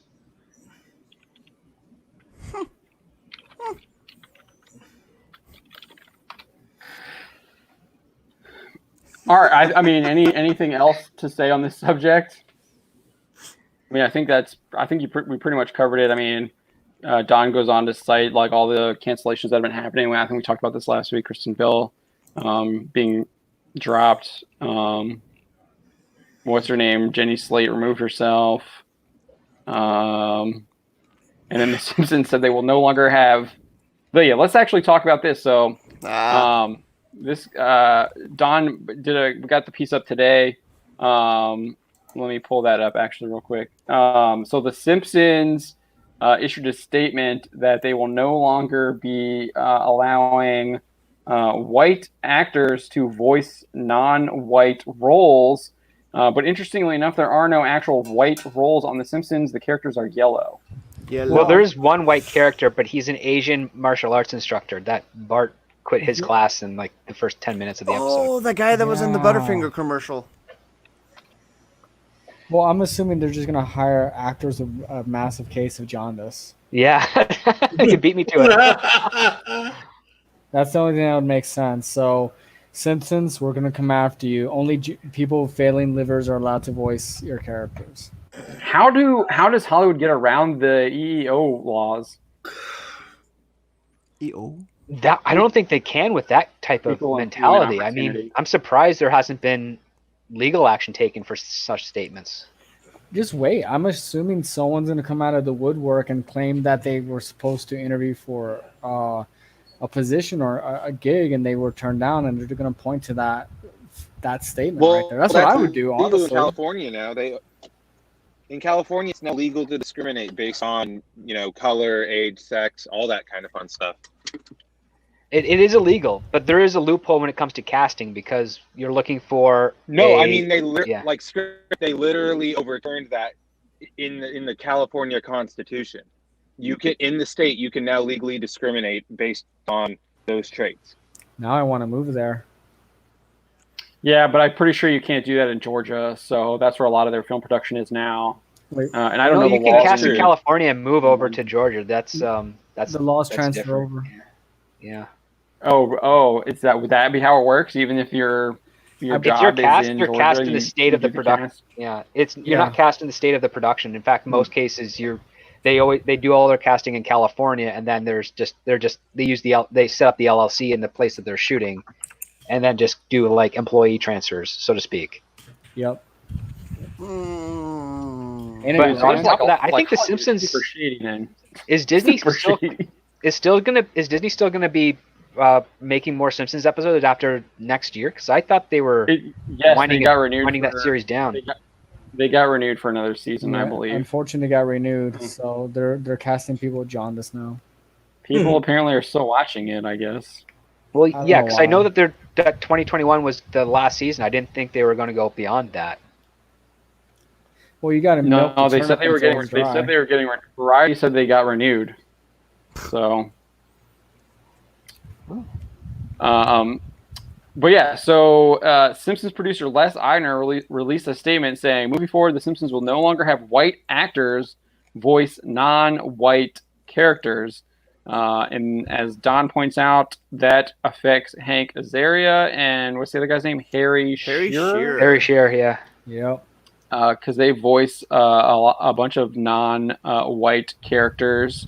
Well, Hank across Azaria's most of them, and then Hank does Harry most. Shearer's like one. I thought he was more than one. I thought he did a few other background characters too. Harry Shearer does. They might be super minor though. Yeah. Oh God, there's Scooter. There's that idiot who made that documentary who should. He looks like who Scooter should- from the Muppets. No, Yeah, he looks like Skeeter Which- from Doug. That too. Oh, this guy? No, No, Him. that guy, him. the guy he who should looks have like went a down the Muppet. road instead of crossing the street. Oh, what's his name? Ari. The activist. I Yeah. don't call him a comedian. Ari He's not a Kambali, comedian. yeah. I've heard his act multiple times. There's no joke there, It's dreadful. other than the fact that he thinks he's a comedian. It's bad, dude. It's like not the an Australian lady who cries for like 20 minutes during her show because she hates dudes. That's Rebel Wilson. No, that's another fat chick. They all look alike. Melissa McCarthy. No, it's some really bad chick. Oh, men are so I can't remember her evil. name. Yeah, but I You know know what he's I'm talking about. Yeah, Uh, it's so dreadful. But yeah, he's about as funny as cancer. It's horrible. I see more. John Willis humor in a Willis children's says- ward. John Willis says maybe they will stop listing real actors' names to prevent doxing by race. Oh. Oh, They could do that. A lot of that fake Yeah. actor names that can be done in the union legally. So Yeah, you could sign up as script doctor. You don't think that people will figure out who it is though once you like produce the Oh, product? yeah, I it'll guess be he's pretty talking quick. at the casting time, but people will figure it out. Who? Yeah. voiced him. eventually. Right. But yeah, so no, Gillette, I will not be buying your razor. But they want to. Thanks for the ad money, right? For being a dude. Yeah, thank you. Yes, thank you. Yeah, where right? is it? Jeez. Yeah, so it's, this is a really in-depth article. I definitely recommend you read all of it. I'm just trying to skip down here. Here we go. Yeah, here it is. All the characters that Hank voices. So he voices Dr. Nicholas Riviera, Pedro Chespirito, who is a Spanish language television He's star. Bumblebee Man. Bumblebee Yeah, Man. Bumblebee Man. Carlton Jr. I forgot the period after Jr. Carlson there. Jr., Homer's friend from the black guy. Yeah. Oh, Yep. The one from Iceland. Officer Lou. Lou. And A then black police officer. and then Harry Shearer. Oh, ads are populating. Harry Shearer voiced Dr. Julius Hibbert. Kind of cool name. That name. oh yeah, he's also Oh yeah, a very the funny black character. doctor. I So mean, those I'll are Surgical consider him 2x4. So either they're going to I'll have no recast. placebos. Either they're going to recast the characters, or they're going to do to these characters what they did with Apu, which was they basically sidelined him, despite Hank Azaria saying like, it's really funny. So he goes on to like Colbert, and he's like, "I'm perfectly willing to step aside. It just feels like the right thing to do, like total virtue signal." And he gets called out by like a Simpsons writer who's just like, "There's a lot of discussion on Apu. He's barely had a line in the past 3 seasons." This was in what 20? I think this was when is this 2017? Yeah. 28, a couple years ago. something like that. Yeah, 2017, 2018, something like that. And then he's like, Hank Azaria saying he won't voice the character anymore. It's like Val Kilmer announcing he won't play Batman again. No one's asking him to. Oof. So yeah, it's a bunch of virtue signaling there, but it's led to significant consequences because do we think that these characters will just like? I mean, does anyone care about The Simpsons in the first place anymore? But it Not sounds like these anymore. characters. I mean, they're more Sounds like like an these characters institution now. I'm assuming most of their viewers are just people who got used to watching them, right? It's Yeah. been Yeah, a or it's routine. just Yeah. And Disney Plus reruns. yeah, and I mean, I treat The Simpsons like I treat a lot of other shows like Family Guy and whatnot. That's like my background noise when I'm working, right? That's not something I'm going to Yeah, actually pay same. attention to and think it's funny. As for Virtually, yeah, I'm glad the writer called him out. He just wanted someone to touch his junk, right? Emotionally and mentally. That's all it was. He wanted to get that pat on the head and the crotch and feel like he was a cool guy. So do we think they're going to recast these characters, or do you think these characters get Apu'd? You know, it'd be awesome if they actually recast They them get with offered. slave labor from China. Yeah, see, they have a solid cast that they can't afford to really expand on, so those characters are going to be written away. And Yeah. Yeah. Well, it also helps. It also helps with some of the writing because it's obvious over the last decade and a half that they've been having a hard time keeping up on the complexity of the little universe that they created. So it's kind of an out too. they have a lot So of in guest the star name- Probably actors out on the their window episodes. for a while. In the name Yeah. of diversity, they're going to axe a number of quote unquote diverse characters. No, Is I that didn't. fine? I didn't Yeah, put that's- this in Edna the article. Krabappel her and Maud Flanders them. Yeah. You I know didn't what? put this. I'm sorry, Drew. I just figured out a good idea. Instead of rounding up all the, the Chinese communist agents running around our country, just cast them all in The Simpsons. Dude, You those know? agents are like getting a free paycheck right now. We're literally stabbing ourselves, and they're like, "Well, okay, thank you." That could be the Hollywood version of Guantanamo. Just cast them on The Simpsons. There you go. Hey, Toxic Man Flu, why did you read my diary? You stay out of my fantasies. It's hell. Casting them in The Simpsons is better than an internment camp. I love it. So I didn't write this in the article, but apparently Hank Azaria is of Jewish descent, but he is kind of like a Spanish Spanish and Greek, I think. Spanish and Greek. Yeah. It's a thing. Hey, I just thought. You know what, Don? Shoot, Speak. all those Chinese Or granny. people. All those Chinese people are yellow anyway. It'll fit perfectly. There you go. But back to your point, Don. Yes, actually, there's a significant Jewish population in the Hispanic community We due can to say the that. Inquisition, and during that time, they were forced to the New World. So in Puerto Rico and other places, there are small Jewish communities that have thrived over the last couple hundred years. My stepdad's Jewish. Yeah, that was I know it. led by Takamata, right? I think so. I kind of just try to convert them to Catholicism. It hasn't worked yet. But so can Azaria still do Bumblebee Man? No, Yeah, because he's not the right type of Hispanic. Oh, okay. He's not the right type of Hispanic. He's Oh, got to be the stereotypical frontera that's what's coming Hispanic to. that everyone here in the United States think is Hispanic, and they He's don't. got to be realize from that we come in different Guanajuato or colors. something. Freaking. Yeah, it's pretty freaking. So retarded. we've kind of saw this coming. It's not something I don't know if I think we might have covered this last year or a year ago. But if you remember, people were getting upset that Will Smith was being talked about to play the father of Serena and Venus Williams in like a biopic. And the issue was Really? that he wasn't black enough. No, his thighs aren't thick enough. Oh, I remember that. Ooh. Someone's got to get him thicker. Really, it was because. I thought you did. Oh I thought yeah, you I wrote that did. article. I wrote that article. I'm Yeah. sorry. I drank a lot that night to forget about it. It's such a stupid freaking thing. Yeah, Yeah, he's wasn't been black drinking ever enough. since. Yeah, and that's where we're going now. You know, people aren't black enough, people aren't brown enough, people aren't whatever enough. And you're absolutely right. Yeah, they attacked him because he wasn't the right type of black person. They wanted someone that was stereotypically dark black, and it shows a lot more about those people than anyone else. I think that's what's going to be coming up next. I mean, we're seeing that we kind of saw this coming with Scarlett Johansson getting railroaded off of her Well, you know, they did it rub and to. tug film. Oh my God, they did it! I forgot the lady who played Corona in the Galaxies of the Guardians. You guys know who I'm talking Guardians about, of the right? Galaxy. Whatever, yeah, that crap. You know who I'm talking about, the green chick. Gamora, yeah. First one, Gamora. Zoe Zoe Saldana. Zoe, yeah, Zoe. Okay, so here's the thing. She was supposed to play a African American playwright, singer, jazz singer, a couple years ago, and Simone, and they went after her because she wasn't quote unquote black enough.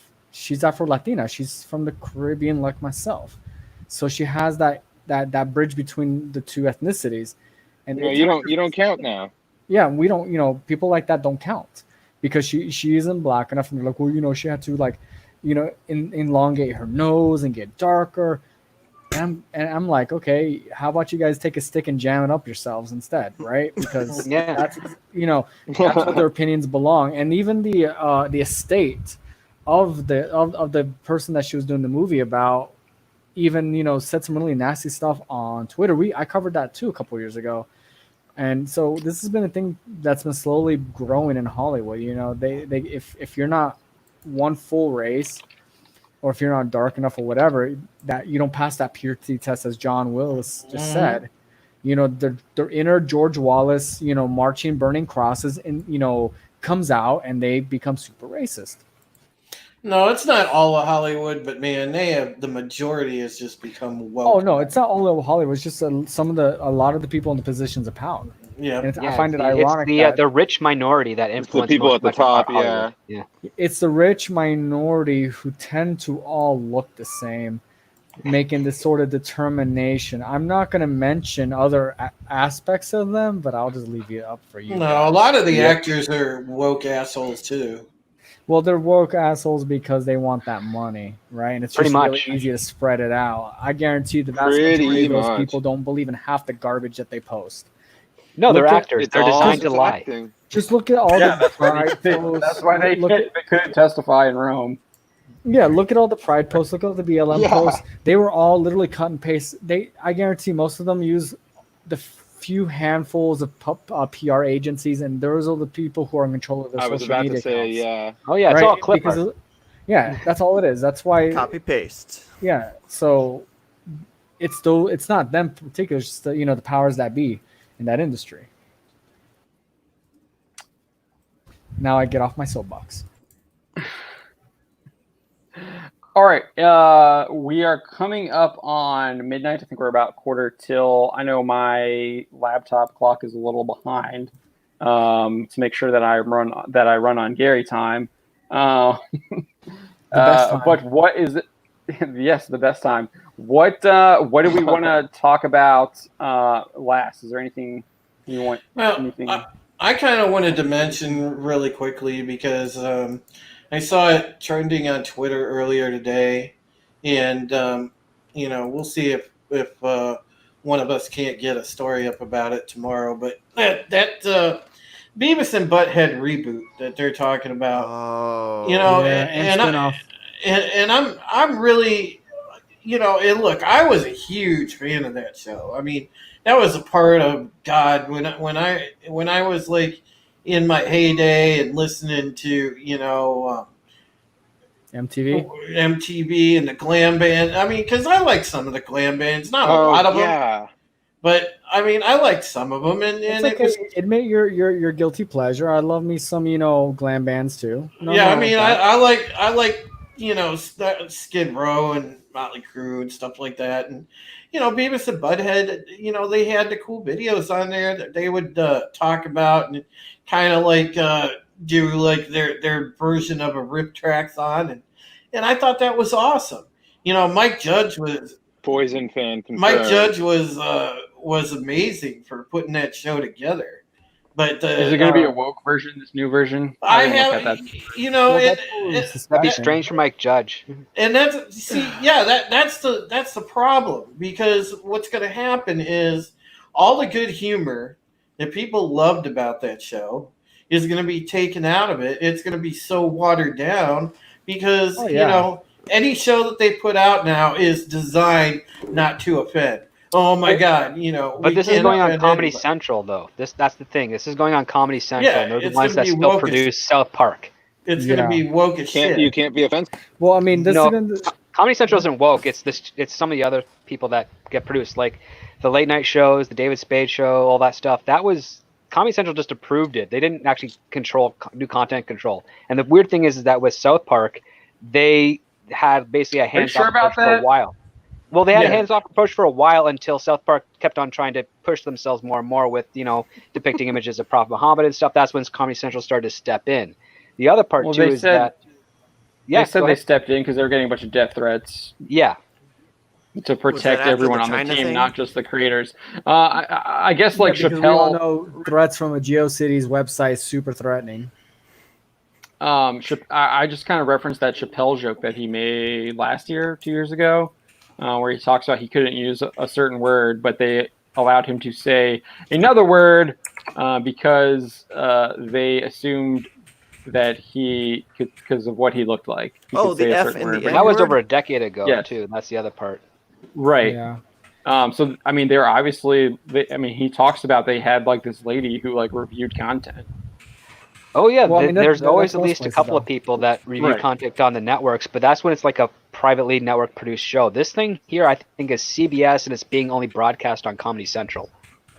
Is it going to be? So it's going to be broadcast on cable. It's not going to be a streaming exclusive.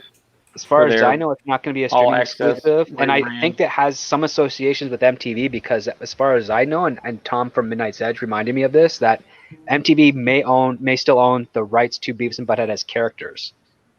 Yeah, so they'll have some. And even though they are owned by CBS Viacom, there might be some other stuff going on through there. And that's the risk right there because MTV's been super woke for a long time now. So we might get Beavis and Butthead that's going to look like Harold and Kumar, do White Castle doing, really bad current emo music. So it could be, or it could just be Mike Judge making fun of woke culture. Because again, this is the guy that did Idiocracy and Office Space, and true. He has a consistent line of no BS on that part. So did they describe it as a reimagining or like what exactly was the? All they said it's a reimagining of the show, and reimagining is usually code for woke. In some cases, yeah, it can be. I mean, it's Tim Burton's made up word that he did back for Planet of the Apes, to avoid remake. I mean, we're gonna have to wait to see what happens. We're gonna have to wait till it comes out. But unfortunately, they ordered 2 seasons, so see what happens. Yeah. They pulled a Star Trek.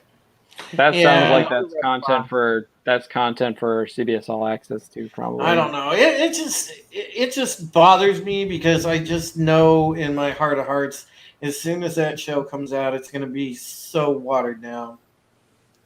Well, that's if Mike Judge isn't allowed to do what he does in it, right? So you have to take a look at what he's been doing recently. Has he done anything recently that would be classified as woke?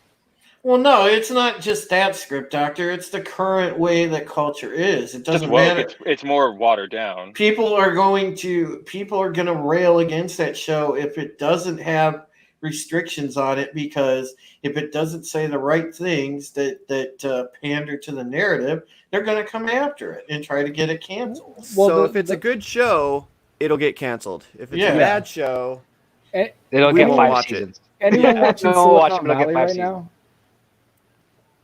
That show he does in Silicon Valley? Because he co-created Silicon Valley.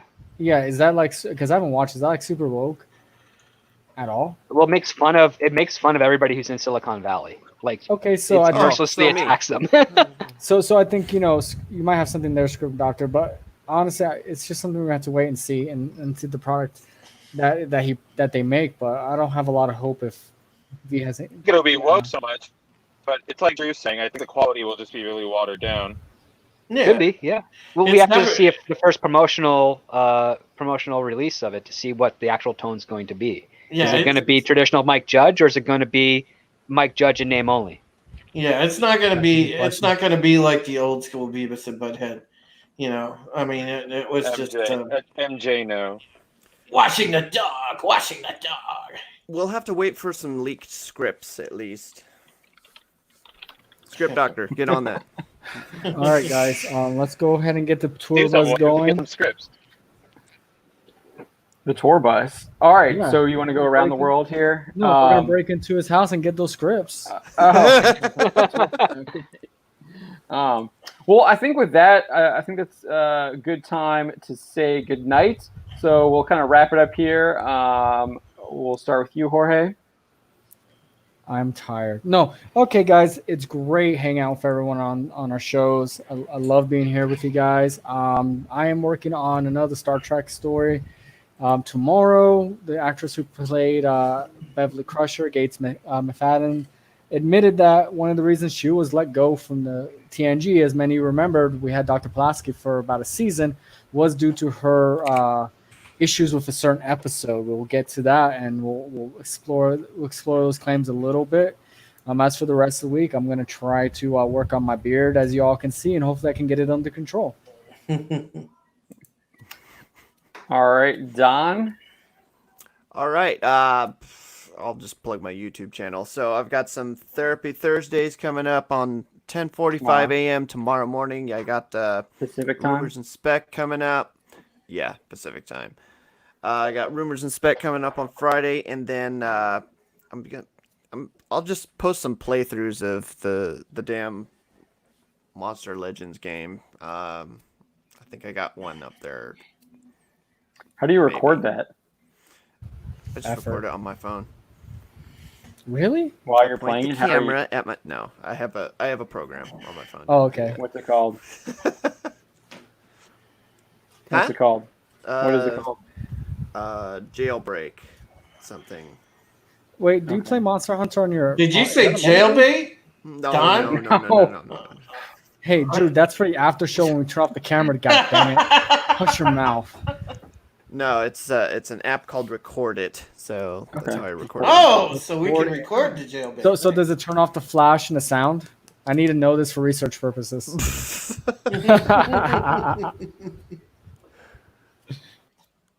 All right, so that's 10:45 a.m. Pacific time tomorrow for Thursday therapies. Thursday therapy. And then what time on Friday? Whenever I finally get it done. Okay. Everyone joined on for tomorrow. It's a great show. I love it. It is one of my office routines now. It's time. Yeah. It's a time for you to bitch, moan. And Don's got a good channel. Everybody support him because the man deserves subs. He's good people.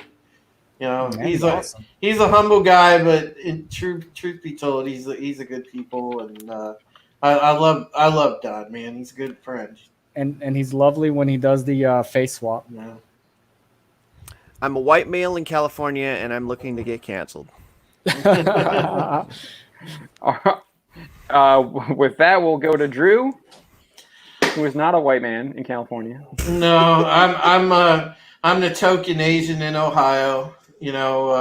That one Filipino guy, the disabled Filipino guy at the moment. But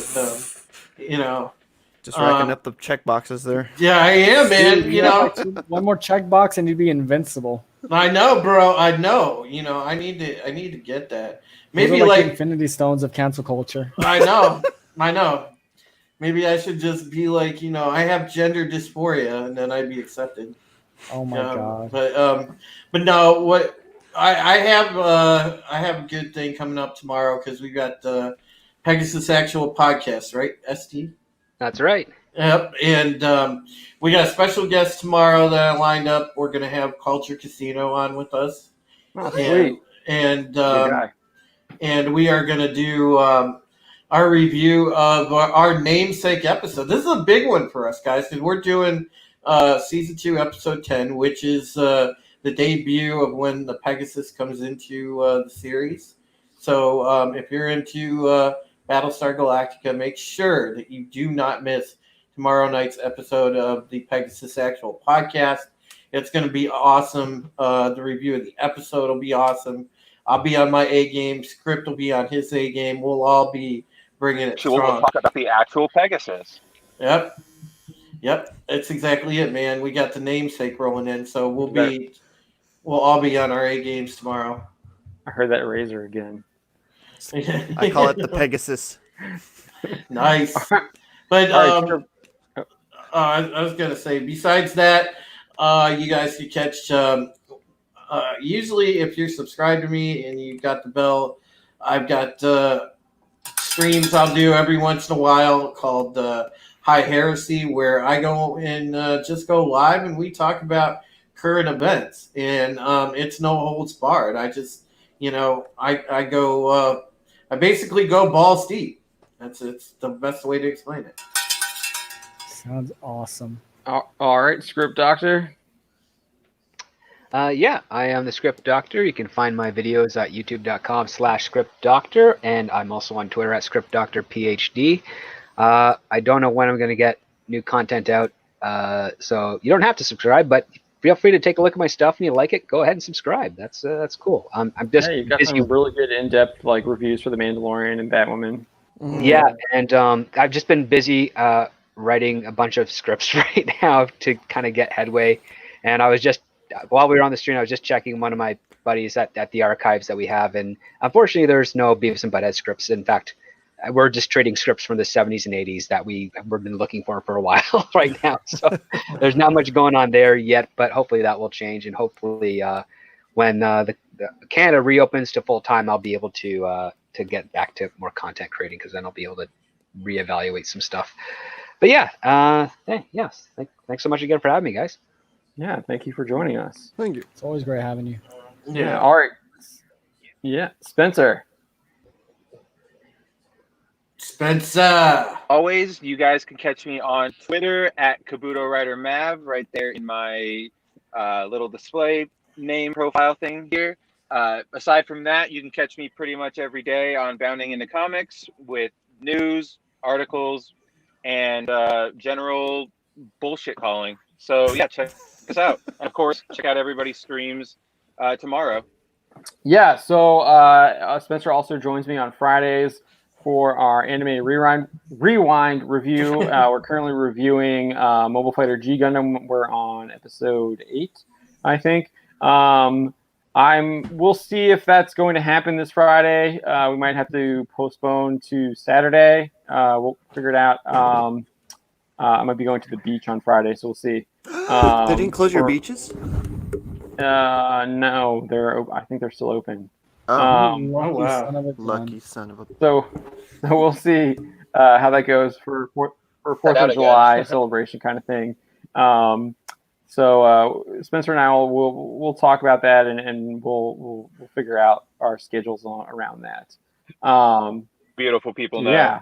So, and then we also have our Trek Tuesdays, which we launched last week. We launched last week, and we continue with this week.